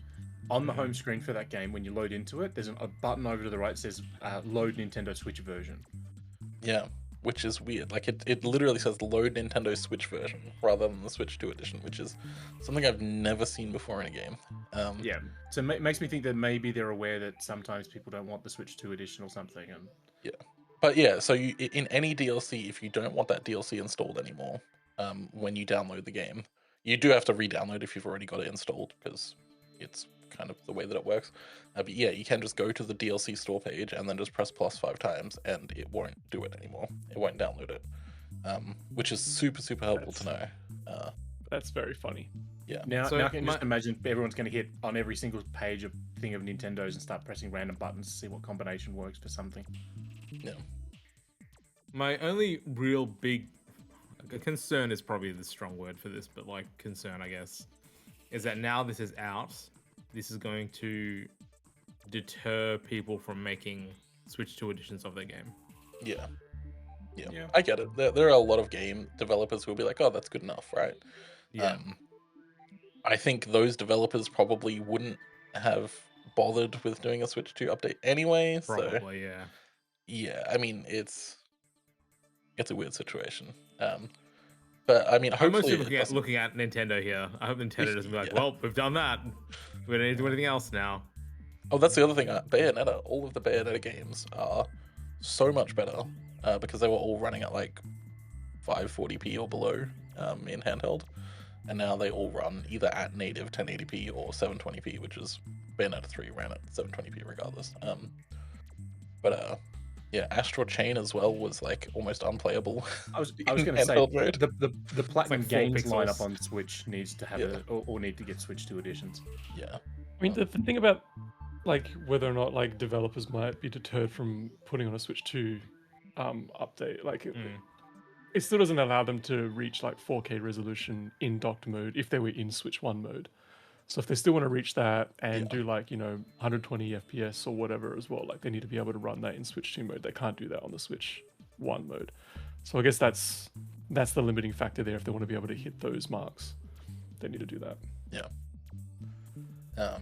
And we're seeing a lot more developers do that, either like updating the games to be Switch 2 aware or like actually doing Switch 2 editions or I love that phrase, dude. Switch 2 aware. It's just such a lame way to refer to it. I mean, it's just, I mean, the there are PS4 games that are PS5 aware as well, and that's where that terminology sort of I'm taking that from, because there are a whole bunch of PS4 games that are PS5 aware, like Kingdom Hearts 3. But yeah, they are Switch 2 aware. I mean, the Switch 2 Enhance would be probably a better way of doing it, but then it's, I don't know. But it is a lame term, you're right. But yeah, so we are seeing more of those updates. We recently got Stardew Valley Switch 2 edition, so Oh my god. Yeah. And then oh my god, it took so much longer. Like it's an extra I still don't get it. I would love to know what the deal is. Like I understand delaying the release because the game is bugged. Makes total sense. But once that was fixed, it was still delayed, and I'm like, why? Yeah. Like, surely you just have this on lock, like ready to go. But I don't know. Did you know it was even worse for people in Japan because it only came out like 2 days ago for them? Wow, Yeah. so interesting. Yeah. A very, very weird situation. Yeah. And in a rare double, and moving on to the next topic now, in a rare double, Nintendo has done another thing that's kind of good. Yeah. This, I don't think this has ever happened in the history of the podcast that Nintendo has done 2 consecutive decent things. But starting from May, starting with Yoshi and the Mysterious Book, there will be 2 different prices for Nintendo's first party Switch 2 games. So the way that it's going to work now is that the physical price will be the same price that we've seen for Switch 2 games in the past. The digital price will be a little bit cheaper. So in the case of Yoshi and the Mysterious Book, the retail price is $109.95, so $110, as basically every other Switch 2 game has been. But the digital price is $94.95, which is $15 cheaper, about like 13.5%. And these prices aren't, the price changing is not retroactive. So previous games like Donkey Kong Bonanza, Mario Tennis Fever, they're both $109.95 physically and digitally. I really hope they change that. I hope in the future they really should, because that's such a dumb decision if they don't. Yeah. So the only other confirmed Switch 2 game coming from Nintendo at the moment is Fire Emblem Fortune's Weave, which will be the same when it comes out, so it'll have a higher price digital. We don't know what the price for that is going to be, but some retail offerings could be cheaper than digital, but this is because in Australia, at least, in the US, there's not really much of a culture of retailers reducing prices at launch for Nintendo games. But in Australia, we have a really competitive physical market. So we often see JB Hi-Fi or Harvey Norman or Officeworks even now. They will drop the price well below what the RRP is. In this case, for Yoshi and the Mysterious Book, so far at least, buying digital is still cheaper. The cheapest one that we have currently is JB Hi-Fi, which has it for $99. Others could go cheaper, but it's probably still going to be roughly comparable because you can't just knock $20 to $30 off the RRP and really make a profit anymore. Game key cards, when they happen from Nintendo, which is going to be very rare, probably only be Pokemon stuff. They're still also at the higher price point, but it would be nice if those were cheaper digitally too. They probably will be. And Nintendo is the only company doing this. So Capcom has already started doing this as well, not just on the Switch 2, but on all platforms. So Pragmata is $110 at retail and $93 digitally, which is basically the same as Nintendo's discount up here. And Resident Evil Requiem was $130 at retail, but $107.95 digitally. The same was true of Monster Hunter Stories 3, which is $130 at retail and $108 digitally as well. It looks like the mouse PI for high guys are also doing it. The physical to digital ratio on this is insane. So it's $84 from JB for the physical version and $43.95 for the digital version. Whoa. It's crazy. Bluey Absolutely Quest bonkers. for the Golden Pen that's coming to Switch and all that in a couple of weeks, a couple of months, whatever it is. That's $43 digitally, but $100 physically.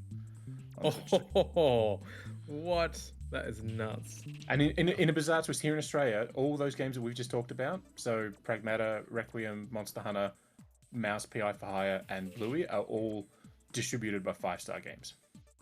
Yeah. There you go. So I've seen a lot of strange discourse about this on the internet, people losing their minds negatively about it. I'm I don't know, obviously not everyone, but collectively as a group of gaming people, we've been asking for this since digital games came out. Yeah. It's always been why are digital games not cheaper? There's nothing physical with them. And now it actually happens from someone and people are this is the worst. I'm what are you talking about? This is, I don't know, for me this is only positives. So Yeah. I mean, Right. for the longest time, PC games, like if you bought a game on Steam, it was usually $10 cheaper to buy the PC version than it was to buy the Xbox version, because it was Well, a Xbox store. That Xbox Live unfortunately Arcade changed a long time existed. ago. Xbox Live Arcade existed as a platform to be able to release smaller indie games for like maximum of $15 at the time. Yeah. And then it was a riot when they went up to like $25 and then like $30 and then just full retail releases. I think it's one of those things where it's like we know the reason that like this didn't happen previously, and that's because of retailer pressure, right? Like retailers were so important to the sales of games that Nintendo and Sony and Microsoft didn't want to piss off those partners, those retail partners, by offering the game cheaper elsewhere. Now retailers don't really matter that much in this grand scheme of Yeah. things. Even Nintendo, like over 50% of games sold are digital. Like, and that's getting higher every year. So Yeah. like the online storefronts are really turning into Theoden, being all have no power here. and like especially in places like the US where like GameStop is like collapsing, and there's like Best Buy, which like doesn't really give a shit anyway.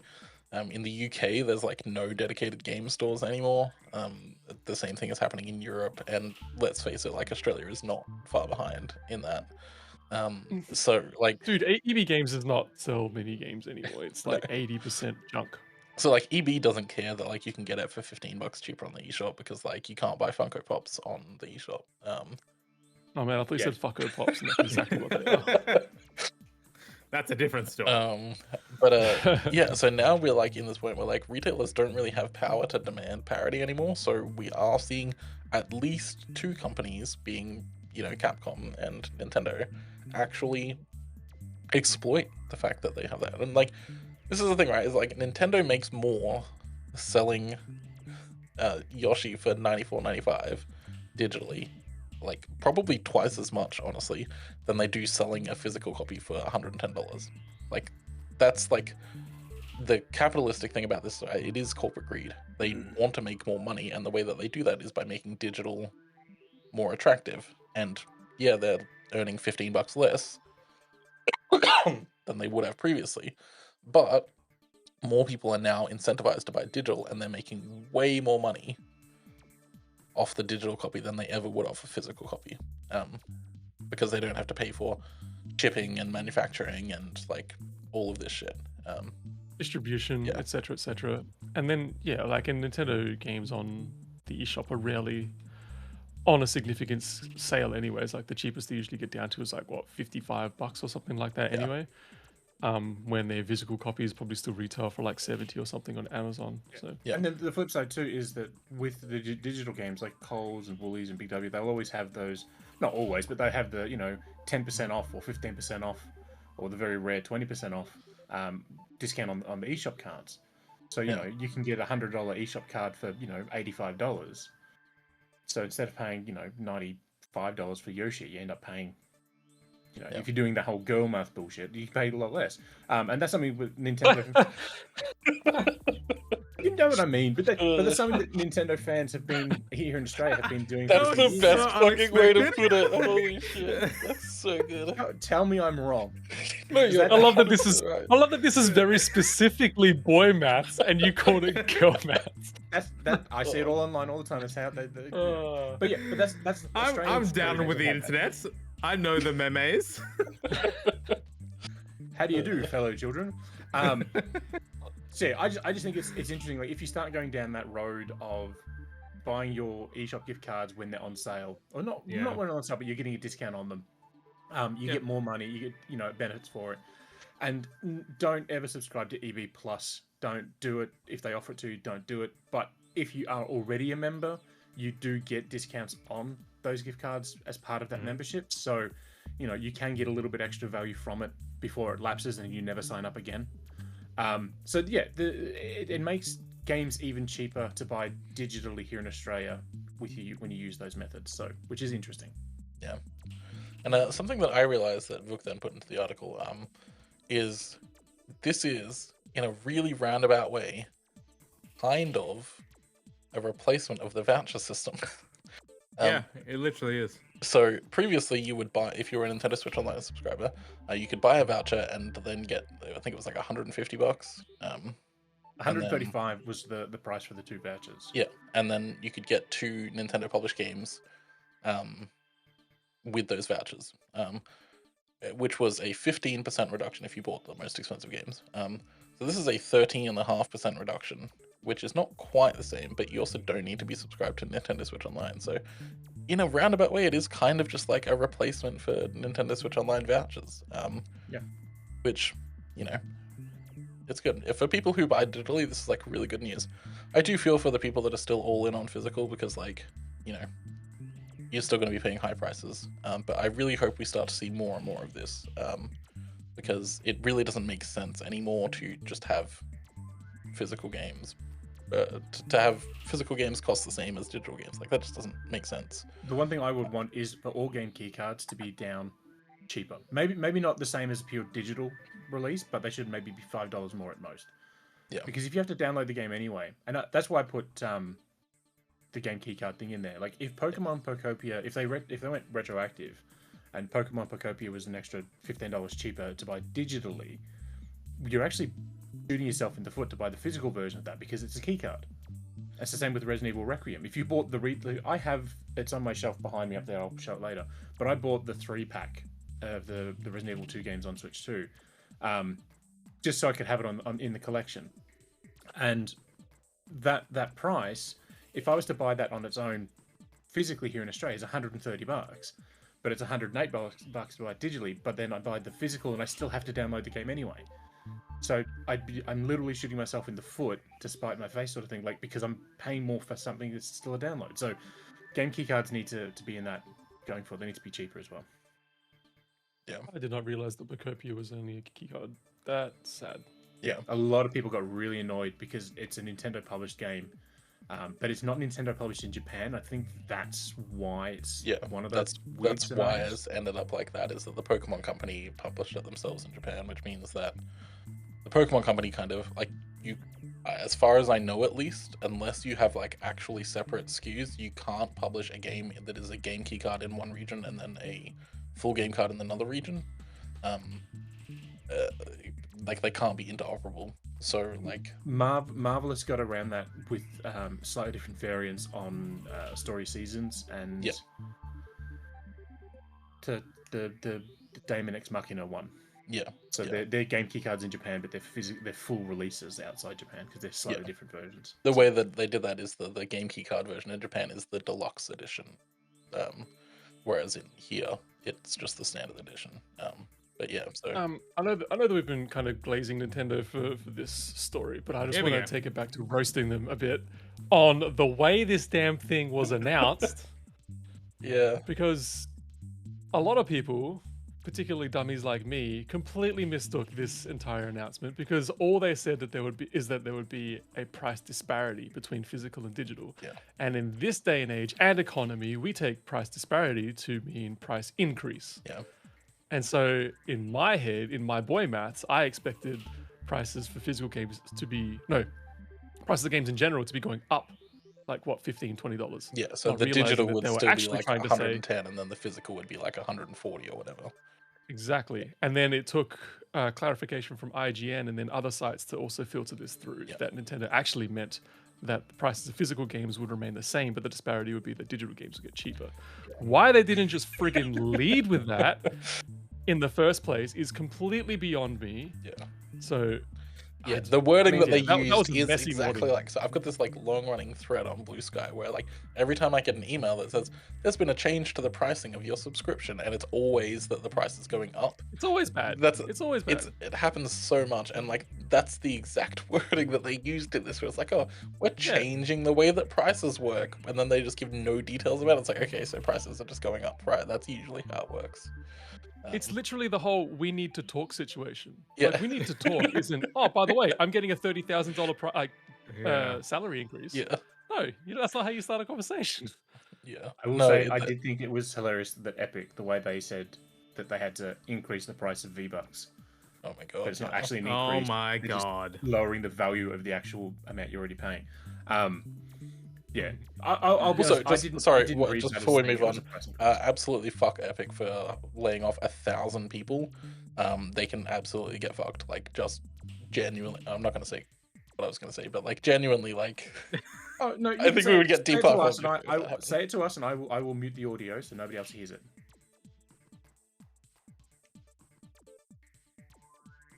All right, definitely mute that one and definitely blur Not the my mouth on that one. Those were not my words. I will say when I saw this, I was like, oh yeah, okay, cool. They got $1 billion from Disney to invest in tech and everything, and they're like, oh, we can't afford to keep people on. It's like, fuck you, you can. I think the biggest fuck you after that was them Tim Sweeney going on fucking X, or whatever the fuck it's called these days, and being like, hey guys, look, these amazing people that we terminated. What a great investment opportunity for you to pick up some brand new great people. And I'm like, you had great people. Why are you getting rid of them, you fucking idiot? Like, it's so stupid. God. And he made the comment about it wasn't a performance thing. It's like, hang on, no.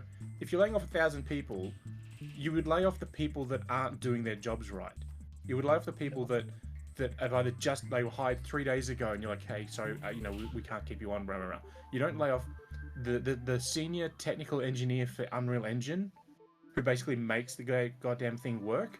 They laid him off. It's very clear they just laid off the most expensive people.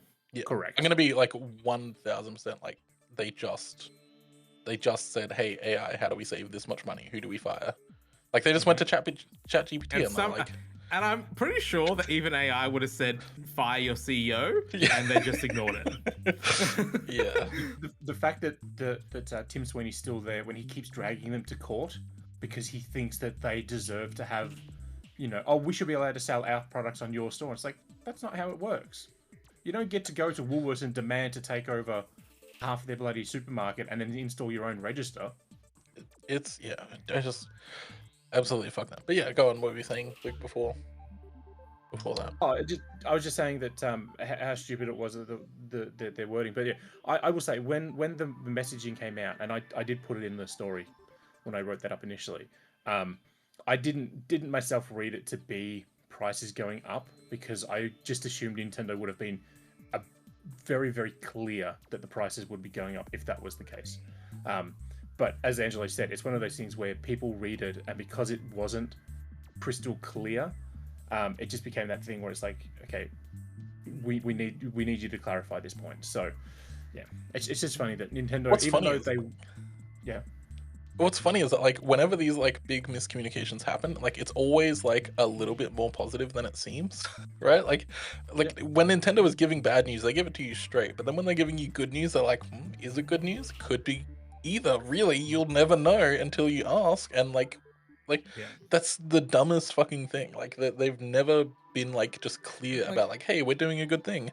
Like, because they're not going to come out and be like, hey, we're losing money. They're going to be like, hey, and like reading the full quote, like it really, really does sound like prices are going up. So I'll read it out, because beginning in May 2026 and starting with pre-orders for Yoshi and the Mysterious Book, new Nintendo published digital titles exclusive to Nintendo Switch 2 will have an MSRP that is different from physical versions. Nintendo games offer the same experience, whether packaged or digital format, and this change simply reflects the different costs associated with producing and distributing each format, and offers players more choice on how they can buy and play Nintendo games. As always, retail partners will set their own prices for physical and digital games, and pricing for each title may vary. Like, reading that, like, with zero context, that sounds like prices are going up. Yeah, it literally does not say we are reducing the cost of digital and keeping physical the same. Yeah. That's all they needed to say. They just needed to say that. Yeah. I think the only reason that I didn't jump there is because obviously I wrote the story initially, so I was going through and then I put it as a screenshot, and there are all the different versions, different regions at the time who had their prices updated. So I think that's why I didn't sort of jump to that. Well, this is why I was completely confused when in the group chat you guys were like, "This is great news," and I'm like, what I literally wrote, man, this is like nice, this is amazing, and Angelo was like, "Is it? What are you talking about?" And I'm like, "What?" Then Ollie got in before me to explain. I was like, "Yeah, this." I was literally like, "Why are games more expensive better?" Angelo just like missed the memo that like Michael and I had like bought just shit tons of shares in Nintendo. Yes, finally.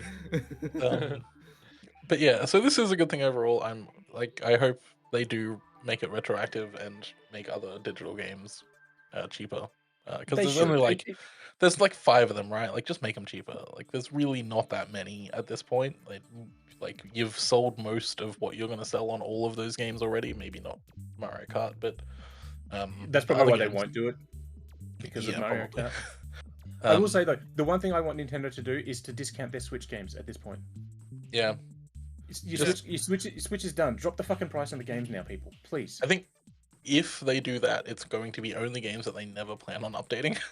So if we start seeing like a Nintendo Selects kind of thing, it's like, okay, well, these games are never getting a Switch 2 update of That's any fine. kind. And I would be totally I'm fine happy with with that. that. There are a lot of games that are like perfectly fine as is. But yeah, they do need to have some Mario Kart 8 Deluxe on Switch could see a price drop in 50%, and it would be fine. Yeah. They're not going to lose any more At the money from very it. at the very least, when they put sales on these games, they should be a lot cheaper. Yeah. Yeah. Like Mario Kart 8 Deluxe should be like $30 when it goes on sale. It should not still be like It should be 60, $33, not 33% off. Yeah. I mean, Mario Kart 8 Deluxe is still one of the, if not the biggest seller they have. So, like, selling even like units being sold today. So, Yeah. Yeah, no, absolutely. But the game is also like 12 years old. Yeah. yeah, no, totally. I agree with you. I'm just saying that, like, from a Nintendo financial point of view, that's never gonna happen. But it's like I look No, at things like, Miitopia, right? Like, who's buying that now, right? Nobody is going out and buying Now. Miitopia. Who's buying that period? Yeah, right? Like, Luigi's Mansion 3, that's had all the sales that it's going to get reasonably, right? Oh, Like, God, give me a 60 FPS and like res bump. God, that that game would would be nice. look fucking gorgeous. yeah.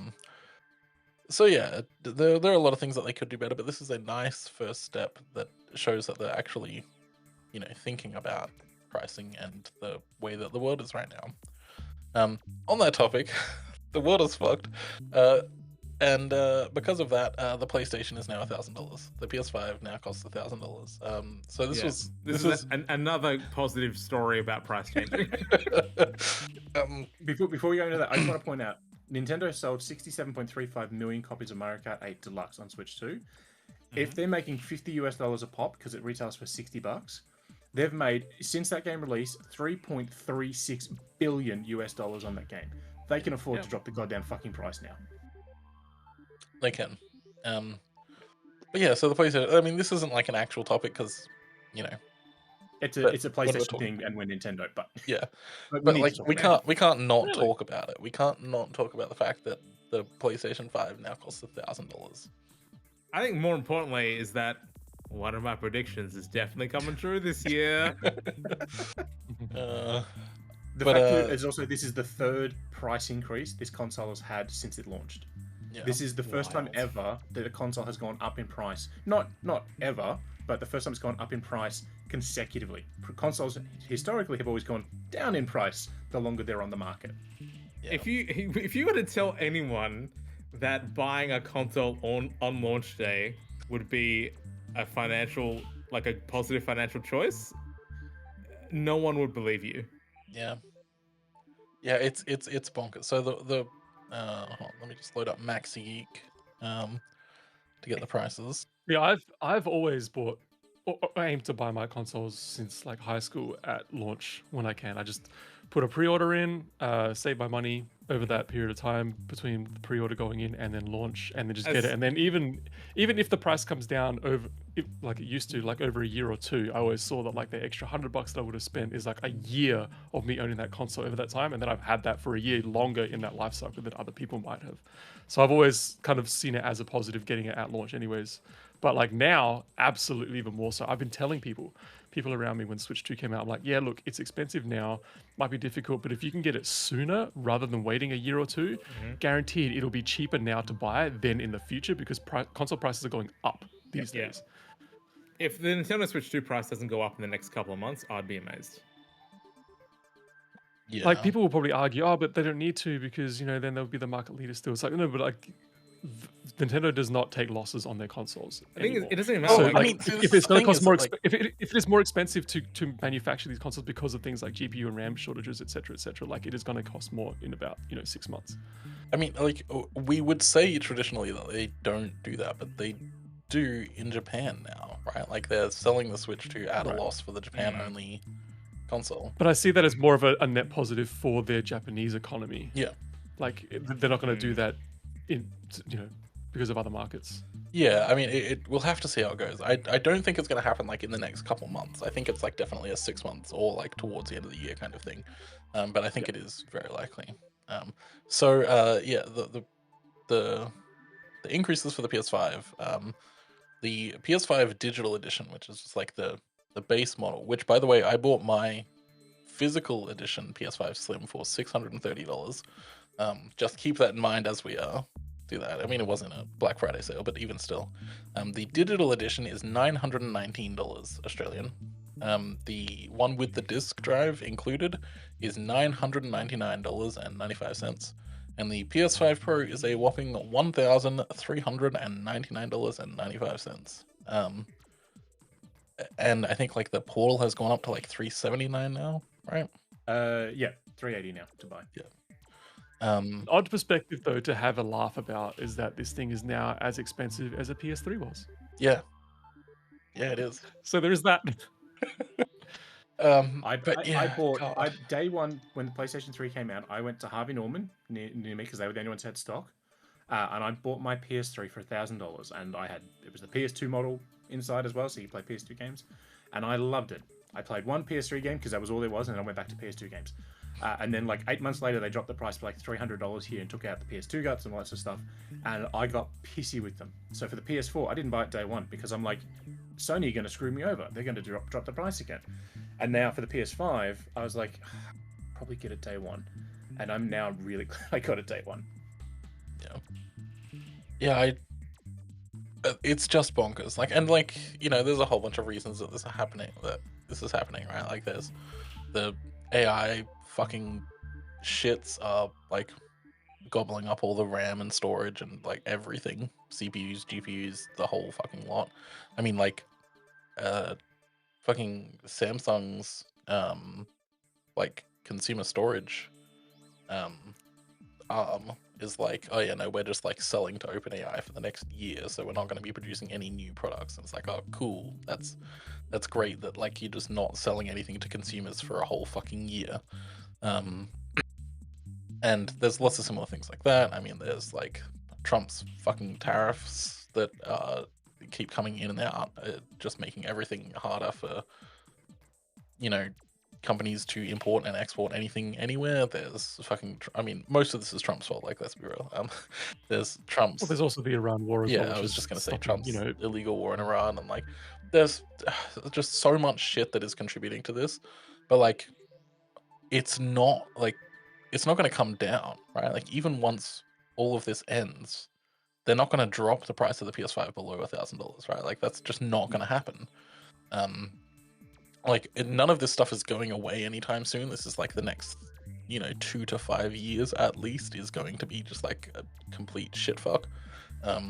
But it, like, even once it's resolved, like, none of this stuff's gonna come down, and like, we're kind of like facing this kind of thing where like gaming as a whole is kind of looking to be like a rich person's game, and like that kind of fucking sucks. Like, we're just on the verge of like gaming being like just completely unattainable for the working class person, and like that should not be how it is. Yeah, Well, it's just may not even be that. It may just be that instead of having, your PlayStation 5 and your Switch 2 and maybe, an Xbox Series S or something down the line, you'll have your one platform and that's the only one you stick with. We're going back to the 90s where you had, you were a PlayStation kid or an Nintendo kid or a Sega. You were one and that was it, because you couldn't afford to have all the other platforms. I mean, let's be Or this real. is a No great one's buying an opportunity. Xbox. Or this is a great opportunity for Telstra to come in and sell your subscription to a PlayStation 5 for $60 a month or something like that. yeah. I So mean, you're just constantly loaning and borrowing shit. But no, like, this is obviously terrible for this gen. But let's see how expensive next gen's gonna be, boys, in 2 years' time. I don't think next gen is gonna happen at this point. I think we're just gonna stick with this hardware for like the next fucking 10 years, because like, how Well, do you but launch a also, like- PlayStation 6, right? Like, that's just like the PlayStation 6 gonna launch today. It's going to be $2,000. Like, they cannot make it cheaper than that. They just can't. So like, Yeah. what the fuck is the point? Yeah, Well, but the other thing is, like, this is also like it's surprising for us in the moment, but if you look at the trend going backwards as well, like 2 generations ago, the PS3, 360, Wii era console prices did go down. They went down by like half, Yeah. right? And then last gen, Xbox One, PS4, and Switch, like or Wii U even, Wii U's price did come down, but the others, like their prices barely came down. Like they may have come down over that time by like $100 or something like that. They were still like Yeah. $400, $500 towards the end of the life cycle. But then they And also then this had generation, they also had that mid-gen upgrade, right? Where like the price of the OG console went down a little bit, and this sort of like filled in the gap, but then also increased the price a little bit at the same time. So like they sort of had this Yep. weird middle cycle that PS4 made Pro sense. and all But that. yeah.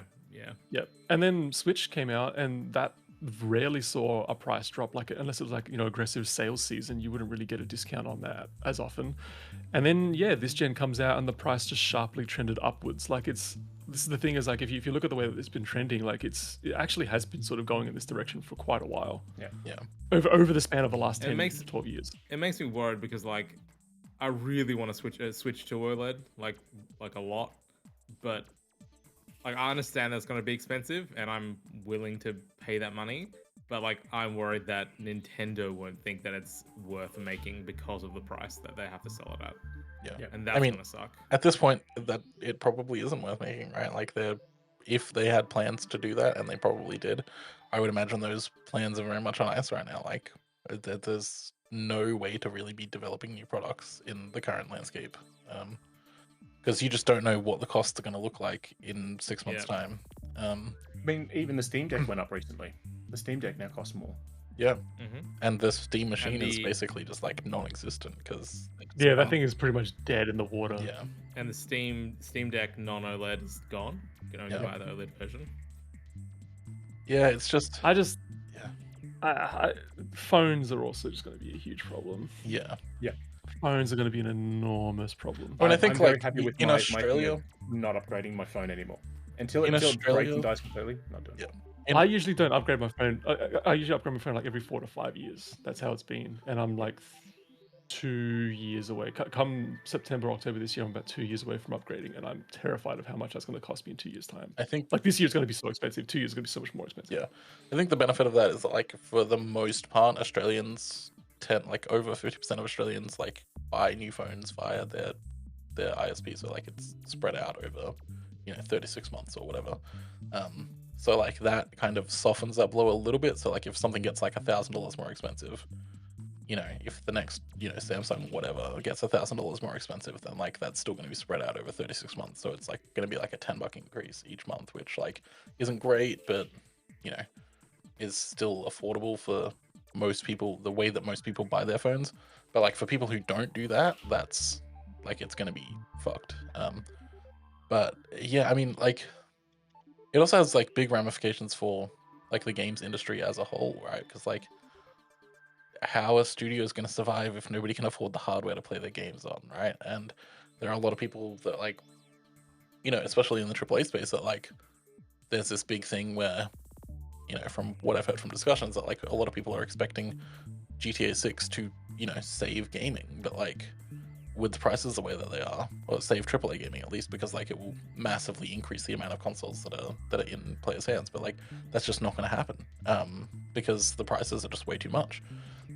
If anything, it's going to be a weird situation where the cheapest way to play GTA 6 is going to be getting an Xbox Series S. So like in this case, like just the fact that everything's so fucking expensive now means that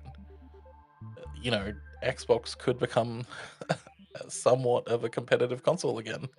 I mean, the whole Xbox market thing is you don't need an Xbox to play Xbox games. So, I will say, Angelo brought it up, and I thought, I wonder if Telstra is doing Switch 2. They are. You can pay off a Switch 2 for. Sorry, I had it on the screen. It is $29.12 a month for 2 years for $6.99 total, and the PS5 Pro is $50 a month because they're still doing the $1,200 price, not the new one. So.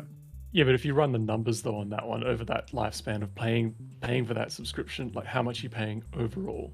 Because then like, so what's the premium that you're paying Telstra over the top of just buying it outright? So it's $29.12 per month for 24 months. It's $698.88. So you're actually So saving it's actually basically $1.10. How does that work? Well, That you can't be have to right. be subscribed to Telstra in order to do that. So like you have You to need have to have a a service with Telstra Telstra. account. Right, of course. So you have So to have they a phone or whatever. it basically guarantees that you are locked into like giving them money for Okay. X amount of time. I mean, that means if there's a price increase, like it's not going to affect your plan because you already have the system. Yeah. Correct. You're already committed. Same thing So, too. I mean, yeah, okay. If you go to Big W or Target on Wednesday, because the prices don't come into effect until Thursday, if you go there and pop your PlayStation 5 on lay-by and take 3 months, whatever it is, to pay it off, you're locked in at that current price. Yeah, So- that's not a bad way to go about it either. It just everything to do with the games industry at the moment just really feels like it's on the precipice of a crash. Yeah. Like, It's everything about it, the feeling consistent bubbly. layoffs, like in mass, Yeah. the cost of everything, hardware, manufacturing, distribution, salary, like everything is just pointing directly to a crash. It's AI just like, shit just how being like will it funneled crash in, if it like does? because we saw like in the US crash of the 80s, right? Like it was largely because of game quality, and like the more that AI gets sort of shoved into games as well, like that's going to contribute to as well. We are like, yeah, I think you're right, on the very verge of a massive crash, and it's not just going to be the US this time. But it'd be interesting to see how it crashes though, because Yeah. it could be a crash. Because it could go either way, right? It's either a crash of like people just stop buying games, which is very unlikely to happen anyways, because there are so many more avenues to play games, or it's a crash in the sense that like only the rich sort of like keep being able to afford all this stuff, and the poors, the way that they like, us, the way that we just experience games is just by watching streamers play GTA 6 on their high-end machines, and that's how we sort of experience these premium games, right? Is that we can't afford to run them on our own system, so we have to watch other people play them for us. I think if anything's gonna like when this crash happens, then it does feel like a when rather than if. It's going to be like AAA first, right? Like AAA is going to collapse if you're spending $300 million to make a game. You And taking up to a decade. taking up to a decade, like you are on the thinnest of ice. Then we have like the sort of like low AAA, like Nintendo, right? Like they don't dedicate anywhere near as much resources to make games compared to like Rockstar or Sony or anyone. So like they'll probably be okay, but it does feel like at least AAA gaming like is not going to survive past the end of this decade, right? Like AAA gaming is. I think just anyone that's not- focused on making games in North America, so EA, PlayStation, Ubisoft, those sort of companies, and Activision essentially, they will all be the first to go. Any company that's based out of Europe, so Ubisoft is technically based out of Europe, but their biggest studios are based out of North America. Europe will be the second to go, and then I think Japan, for the most part, will be pretty okay, because when I do my deep dives into what a publisher's working on, I'm always shocked when I see like an art director for PlayStation can earn $140,000 a year in Japan, in America, but then that same role in Japan for like Bandai Namco will be like $80,000 a year. Same exact thing, but companies just pay wildly different prices in America. So I think that will be one of those reasons where, yeah. It's also interesting because, like, if you think about the way that the crash happened before, like Ollie mentioned it, like it was primarily the US crash, which then forced the European market to kind of crash a little bit as well. Though they were held up by the consumer, the home computer market over there. Yeah.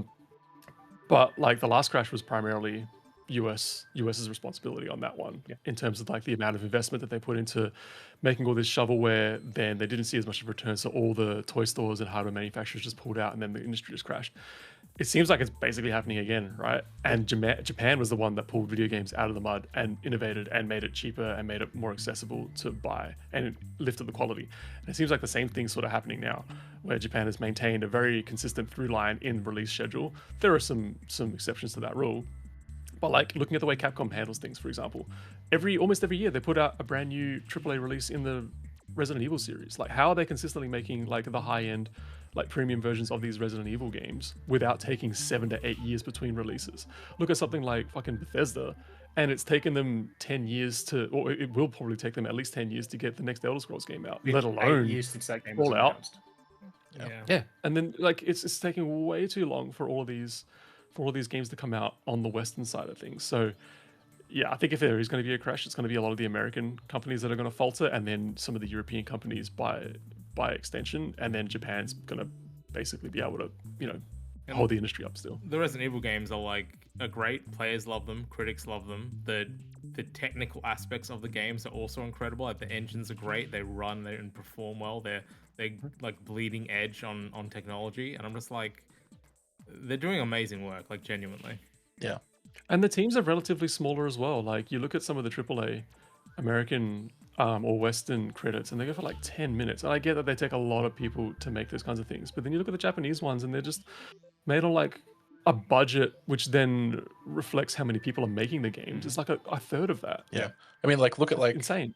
like the Like a Dragon series, right? Like, they pump out games in that fucking series like 2 a year, and like you watch the credits and it only takes like 5 minutes because they really don't have that many people working at RDG Studio. Like, and that's an interesting example as well, because those games primarily you reuse the same sort of environments, the same sort of level design and everything like that. Well, it's mostly just the story and stuff, so they are reusing a lot of assets, but like that's kind of a mainstay of that series, and it's why people like it as well. I don't think you can get away with that with like something like a Skyrim or something, maybe. But there are games out there that are constantly changing, like even Pokemon to an extent. Like, yeah, I think I mean another thing as well is that like Nintendo has and other like Asian Japanese companies as well have been like pushing out into and investing in other regions within Southeast Asia. So we saw the investment in Singapore with Nintendo Studios Singapore, that was previously a Bandai joint. There's Bandai Namco has studios in the Philippines. Still a Bandai joint for another 2 days. Then it becomes a Nintendo joint. But yeah, Bandai Namco has studios in Malaysia. They have studios in the Philippines. We're seeing a Malaysian studio. Yeah, we're seeing there's investment being made into Indonesia because it's like a burgeoning sort of games development scene there. You know, there's you know, South America, Brazil is getting a lot of investment at the moment. Like, it is, I think, I don't know, I've mentioned it before, but I think like the future of the games industry isn't in like massive AAA projects. It's in like small, thoughtful titles from underserved regions, and I think that's going to be way more apparent in the coming years. My only issue with the way that like indies and like, you know, extra regional sort of releases of games is that distribution really needs to be sorted out. Yeah. Especially for indies and things like that. Like that really needs to be sorted out, because there are so many people who really put their heart and soul into making games, and they get like halfway through and they just cannot financially sustain themselves to do that. Yeah. And so they try to reach out to like bigger publishers or just a publisher or something like that, and then that causes more turmoil. I think like publishing also needs a wider substantial reshake up on that too, to get that going solid. Yeah. Well, I mean, I think it's clear, like, no matter how it shakes out, the games industry 5 years from now is not going to look anything like the games industry of today. Like, it can't. I mean, we can only fucking hope so at this point. we know it's happening, because a great example is EA's Originals program, where they're doing they're publishing the indie games. There was the guy who directed a bunch of Call of Duty games. He started up a studio, I can't think of the name, but off the top of my head, and he made that first-person shooter spellcrafting game, Immortals of Avion. That's the one. I liked the game, but it wasn't, you know, AAA. Like, they kept pushing it to be, this is the next big thing, and it completely bombed. And within a few months of that game releasing, the studio was gone. Same thing with Highguard. They've tried pushing it. Studio's gone, right? And we're seeing these people investing and trying to make. I think these specifically in Highguard, that was a totally separate, like, wild. Oh yeah, there's a whole. It's kind of the same thing though, right? Where it's like, you need your game to make $1 billion, or you can't make anything bigger than an indie game. For sure, but I also think like the way that game was announced and the way it was marketed was like fucking insane. Like, I don't know who approved that. Fail. Yeah, straight up. That game was absolutely set up to fail.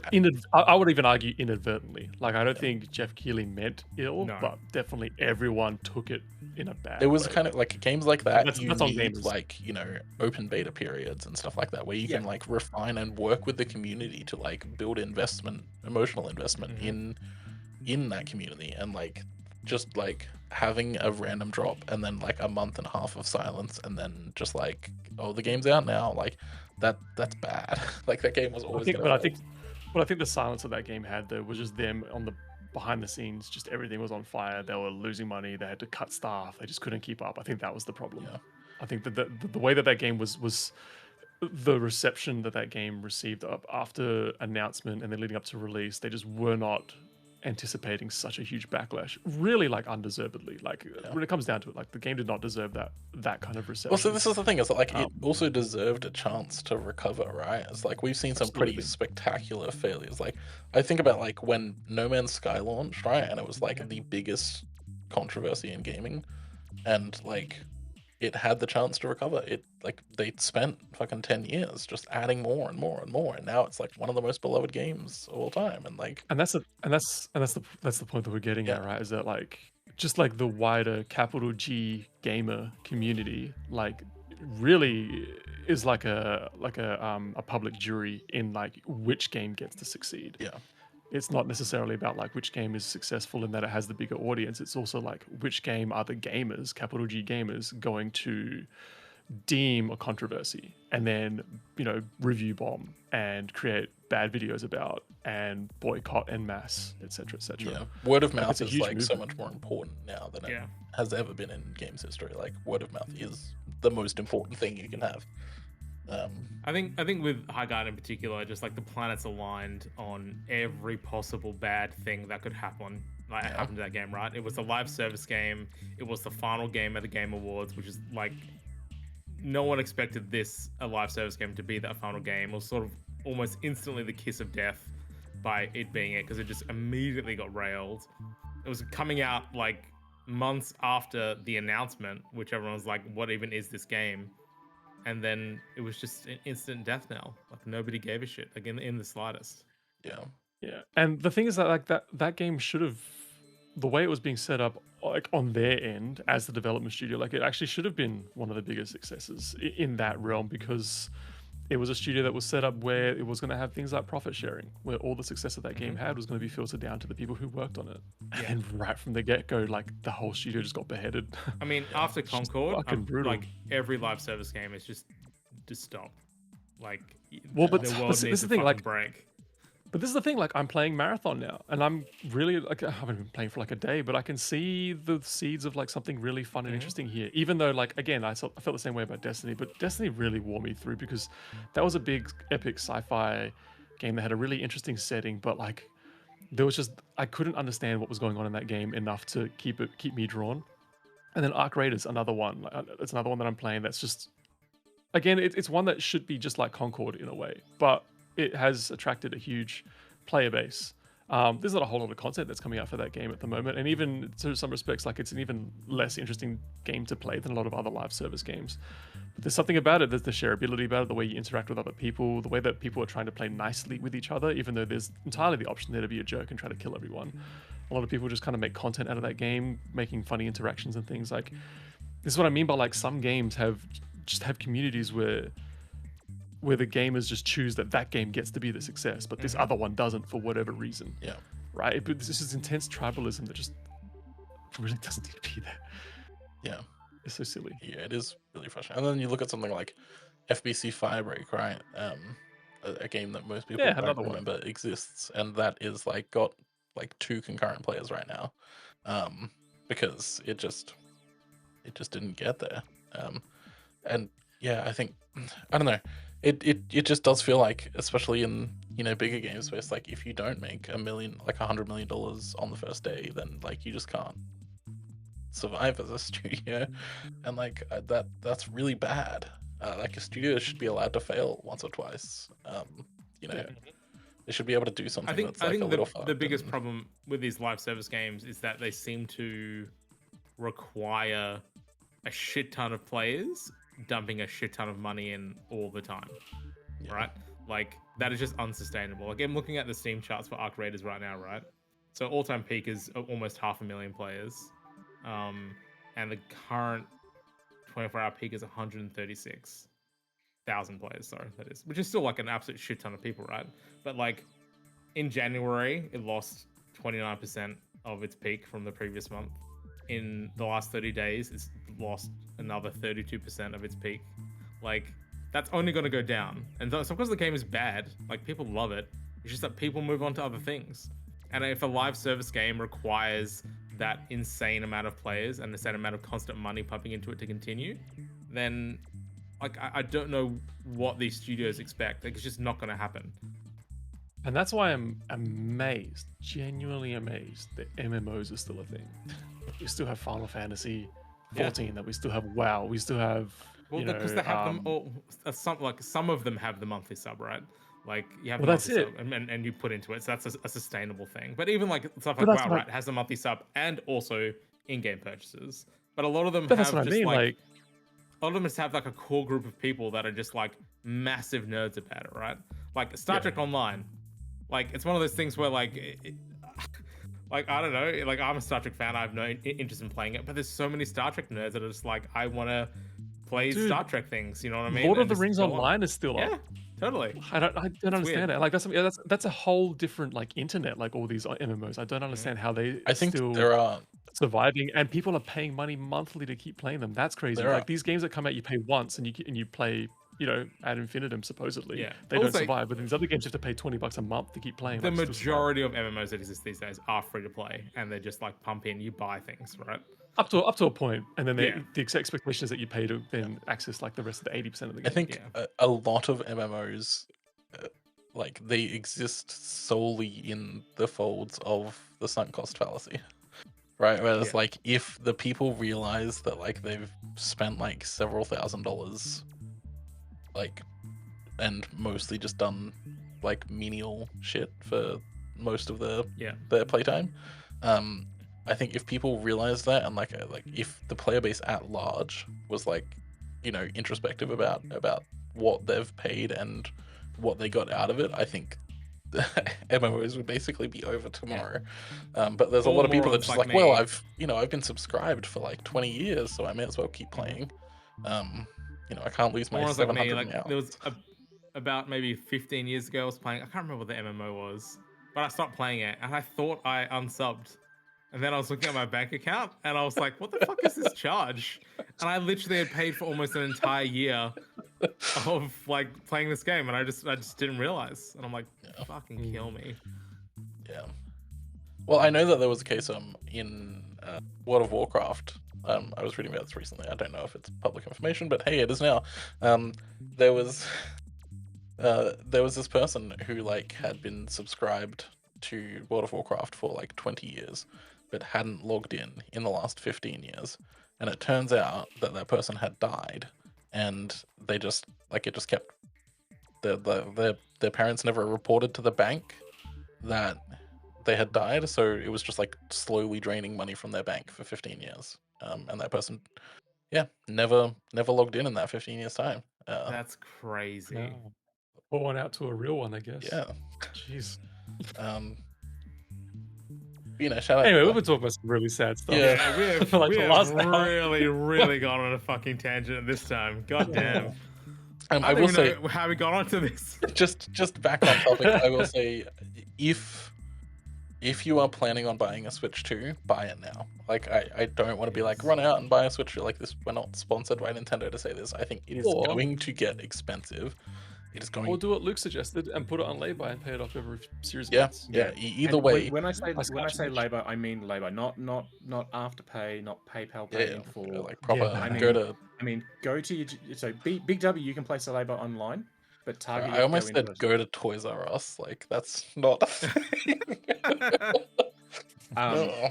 But the other thing too is if you have a small local game shop nearby that does do lay-by options, like if there's a store around you that does that, go to them as well. Support the local game store if you can. But place it on lay-by, pay off $20-$30 a week, whatever it happens to be, and do it that way, because you're better off doing that in the long run. Especially if you want it for Christmas, now's the time to do it. Yeah. Start paying it off now for And the price cannot change once it's on lay-by. Get yourself a Crisco Switch 2 hamper. Do you remember Crisco? Oh my They still god. exist. Man. I just went back in time. Holy Never shit. go for Crisco hampers. Yeah, for anything other than food. The worst deal. And You pay like 4 times even as much. Yeah. and even the food quality is not great either. So don't do We it. never We never had Crisco because we couldn't afford it. But I remember so many families around us had it. Yeah. I was like, Yeah, damn. never. I did- knew I did of it them. 1 I year, a few don't years think I've ago. ever seen one like IRL. I did it. Yeah. I did it a few years ago because I thought, oh, I'll pay I think it was like $6 a week for a big meat and veggie pack for Christmas, and I thought, oh, I'll do that. It's fine. And it turned out, and there was more meat than I could possibly ever use, so I ended up giving it up to my family. So everyone got steaks and chops and sausages and all that sort of stuff. We all heard it here first. Luke can't handle the meat. That's it. But the quality of the meat was so bad. There were bones in like chops. So there was like actual like shards of bones in the meat, and the sausages were wrong, and like the actual quality was just not worth it. And Okay. in the end, the money was more expensive to do it that Go way. onto the Crisco website. They do have a Nintendo Switch 2 bundle. It is $50 a week, $46 a week for 30 weeks, which is a total of $1,400. Now, to be fair, not only do you get the Switch, you also get Mario Kart World, Zelda, Tears of the Kingdom Switch 2 edition, and Donkey Kong Bonanza, and a bunch of like the $7 accessories that you can get at EB. But yeah, absolutely do not do that. Don't go to Crisco. I was joking. Do not go to Crisco. Crazy.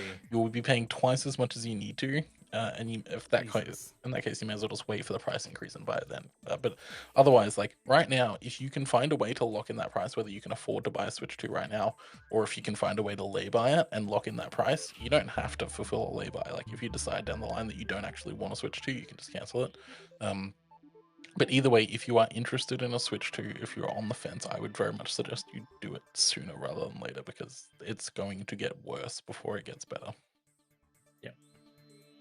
And don't forget too, none of this includes a game. So if you're buying a $1,000 PS5 console, you still have to pay $130, Well, hey, you get $125 to buy Astro's PlayStation Network. Playroom. Yeah. Yeah. But yeah. Let's move on. Let's go to Nintendo 20 questions. We're going to talk about the games that we're playing because we've been talking for like 2.5 hours. So, yeah. Michael, do you want to hit Angelo with the question? He is the Game Master this week. Sure. Was this game released on or after January 1st, 2010? No. Was this game released in the 2000s? Yes. Cool. All right.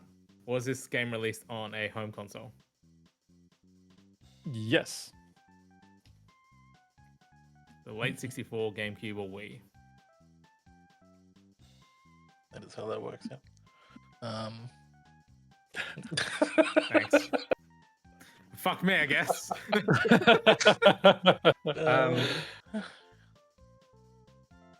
Was this game released for the Wii?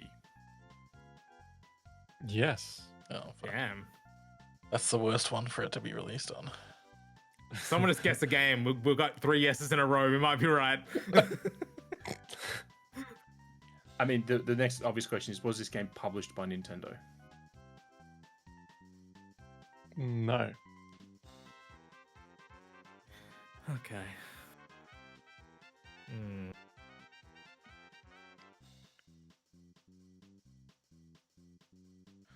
Is this game an RPG? No. Okay. It's not Spectrobes then.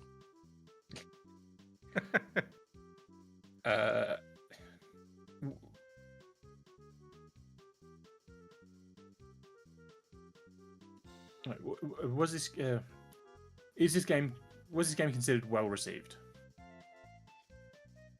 Let me just have a quick look. I did not anticipate that question for some reason. Yeah. So it knocks things Did out this- like Gingerbread Man. Did this Or game Gingerbread Man. use motion controls in like a non-dumb, just waggle it way? Yes. Okay, cool. So proper motion controls. Okay. I'll stick with that. Yes. I'll say Okay, yes. cool. Yeah. Alright. Was this game published by Ubisoft? No. Because they had a lot of Oh, games on the man. Wii.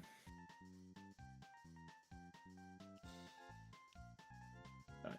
Is this game part of a series? Yes. Are you sure? It's 10 down. Yes. Bear in mind that I like to throw you guys off track sometimes. Is this a licensed game? No.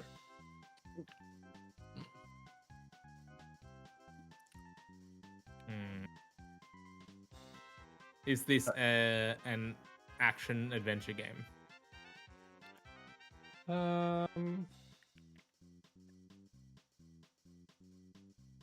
I will say kind of. Kind of. Okay. Because I have an idea of what To, it could to, be. to one of those. I'll say kind of to one of those genres. Okay. Was this game made in Japan? No. Okay. It's not the game I was thinking it could be. Really could be anything. I think you also find that's how this game works. Yeah. Oh, got him! All right. So, Wii game, part of a series, not an RPG. It's either actiony or adventure-y. A little not bit. made in Japan. A little bit of actiony or adventure-y, And not a licensed game. and not licensed.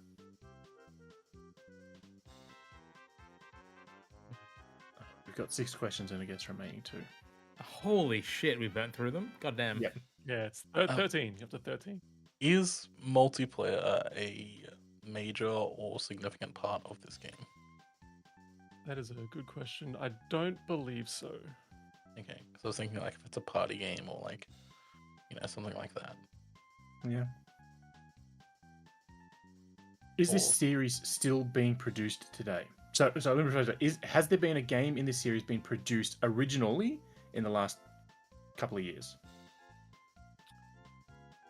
Ooh, When I say originally, I don't mean like as part of like a collection, but like a new title in this series. I think by your definition, I'll have to say no. Okay.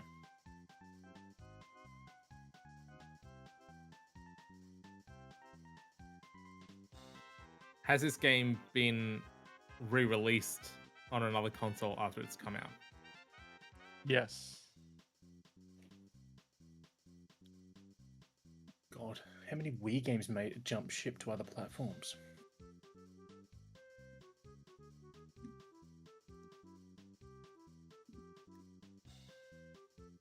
Got 3 questions and a guess. Yeah. I just want to like make a bunch of guesses and then ask them about a question. You This haven't is really asked much rough. about the game itself. Yeah. Yeah. Do you? Oh god. Do you attack things in this game? Yes. I'm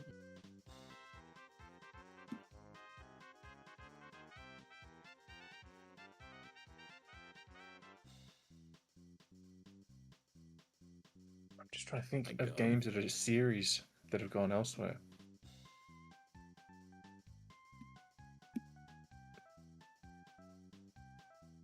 It'd be hilarious if it was My Sims.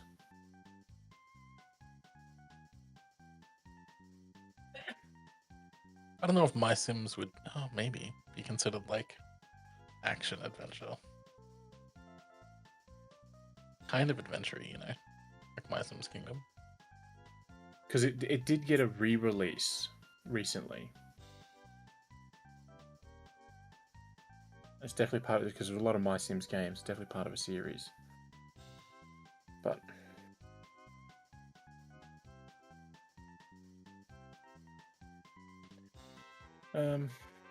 You haven't asked anything about. Oh, you have asked about one publisher. You haven't nailed that down, or well, 2 publishers, Ubisoft and Nintendo. sorry, you did.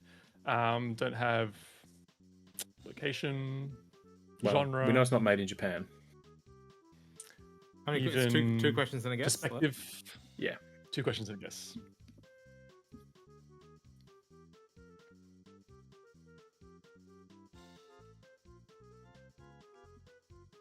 Was this game published by EA? Yes. Okay. We're still fucked.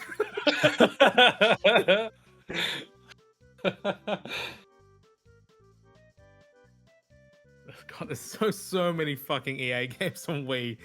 Absolutely bonkers.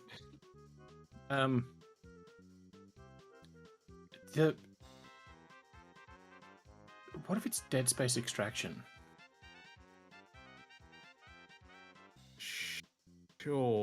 Sure.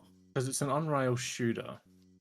But I guess yeah, And action it adventure. was But then why only one of them for action adventure? because you're not really in control of everything. You I just guess sort it's of not really an adventure if you can't really control it. yeah. It's definitely and action. it was ported over to PS3 afterwards, and Dead Space got a remake recently. And I said original title recently, so that's what you was. I think.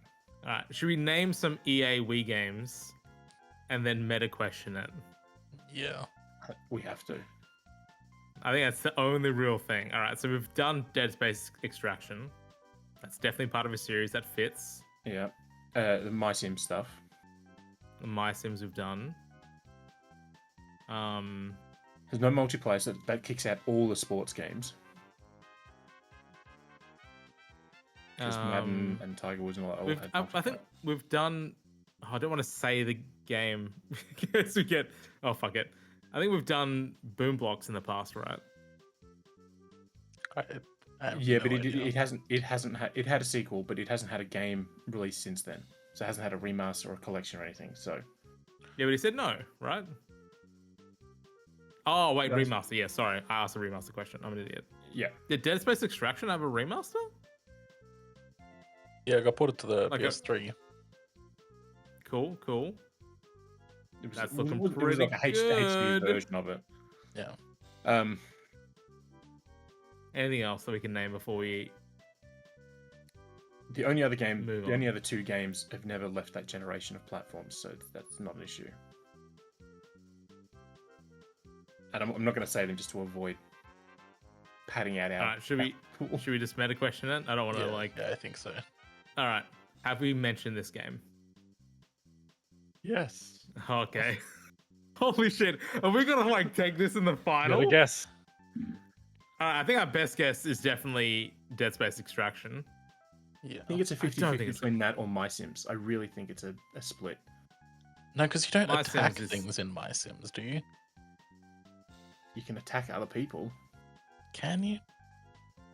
Yeah, if they get annoyed at you. I don't know if that's Is really My attacking Sims- them, right? Like, Would you? Okay, so My Sims is definitely not action. Would you classify My Sims as adventure? I think My Sims Kingdom has adventure elements. I wouldn't call it an adventure game. Fucking kill me. All right, my vote is for Dead Space Extraction. I feel like that's the better fit. Yeah. I don't feel we'll go with that comfortable one. with it, but it's like we don't have a better choice. Go with Dead Space. All right, is this game Dead Space Extraction? Okay. Released on the Wii across all Western regions, I suppose, between the 24th and 29th of September 2009, receiving a re-release on the PS3 Oh, in between 25th to 28th of January 2011. It was published by Electronic Arts, part of the Dead Space series. hey! It is Dead Space Extraction, Holy the shit. first-person on-rails shooter. We brought that back from the fucking edge. Holy crap! We were on the edge then. We were more in the Yeah. canyon on that one. I jumped off far out. Luke That's went full wild. Batman detective mode on that one at the last possible second. I'm so glad. I was Sniffed going it through out. publishers in my head. I'm like, what's the most likely thing? And I was like, probably EA is probably like the biggest thing to choose. After Ubisoft, they were, yeah. Yeah. This one comes from my partner's suggestion because we've been watching a Let's Play series on the Dead Space remake, and then we started Dead Space 2, and we're pretty much into that series at the moment. And she's like, you know what, Dead Space Extraction might be a good suggestion to Mhm. It was use. And I thought, yeah, that's actually a very really good close idea. to not getting it. And as a series, Dead Space, Very there good. were 5 games. There was the 3 main ones, the Extraction and that weird arcade game on Xbox. There were 2 animated movies, books, and comics. Like, as a series, it just sort of went... And then all of a sudden, EA went, yeah, no, fuck that studio, get rid of them. And then the series just died. Yeah, they what went did hard on it. Extraction didn't sell well, and then 3 I think was an underwhelming Because they forced him to co-op. reception. And And when did the Yeah. Dead Space remake come out? Like, to 21. 2023. Yeah. yeah, It was the same year that the Thingy Protocol, whatever it's called, Callisto Protocol, and Resident Evil 4 remake came out. Yeah. So we had Yeah. 3 survival horror games all came out within about like 2 or 3 months of each other. Yeah. Damn. And unfortunately, Dead Space remake didn't sell as well, and they're not going to go ahead and remake the rest of the series. Oh no, they would, but they've decided to take the studio and force them into the Battlefield Studios umbrella. Well, that's what I'm saying. Like they didn't. Like the Dead Space wasn't as much of a commercial success to have done it. Yeah, it's Oh no, dead. it's because they closed down. They had another studio, Ridgeline Games, who were making like the single player content for Battlefield 6, and then EA decided to close that studio down and went, oh well, we need someone to do it. Oh, Motive Studios knows single player, they can take over. Classic. Yeah, but that's because Dead Space didn't make enough money for them Yeah. to justify keeping them on Dead Space. Yeah, they are still currently yeah. working on their Iron Man game, so we'll see what happens with that. Yeah, but I never played Dead Space Extraction. I always wanted to. It's cool. By that point, I already had a PS3 and a 360, so I was playing games there. The Wii got 2 Resident Evil on-rail shooters as well, and House of the Dead. It had a number of horror on-rail shooters. Yeah, I mean, Yeah. it makes sense. And that's why I got confused for a second there because Michael asked if it had motion controls, and I didn't know if it had motion controls. I knew it had the pointer, but I wasn't sure if we counted that as motion controls. I would. That's fair. Yeah. Yeah. If you're not using like button or analog sticks, then it's motion controls. Yeah, and like Yep. I think it's Okay. within the bounds of like, does it use it properly? Which is yes, it definitely does. Not just Yep, like fair enough. waggle bullshit. But very good work, guys. You got it. I'm actually quite pleased. I thought that'd be Yeah. a fun one to use. It definitely was a fun one. And Yeah, like, yeah, big time. I think without that EA question at the end, I don't know if we would have got it. No. I think it. And I tried to throw you a bone when I said you hadn't gotten perspective. I was like, I'll be honest, I heard you say something, and then I was like, oh, he's going to list off things we haven't got. I'm like, that doesn't help me. So I didn't pay attention. All right, well, that about wraps up this very long episode of the Vookcast. Be sure to visit the site, Vooks.net, for all the Nintendo news, reviews, and everything in between. To keep up to date, follow us out on Blue Sky, which is at Vooks.net.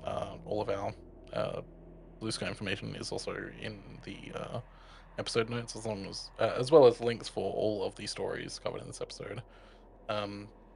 Yeah, also visit our Discord and have a chat there, which is bit.ly/Vooks Discord, or you can just find a link to it on the homepage of the website. We have a lot of fun there, so always worth jumping in. Yeah, thanks for tuning in, and we will see you in the next show.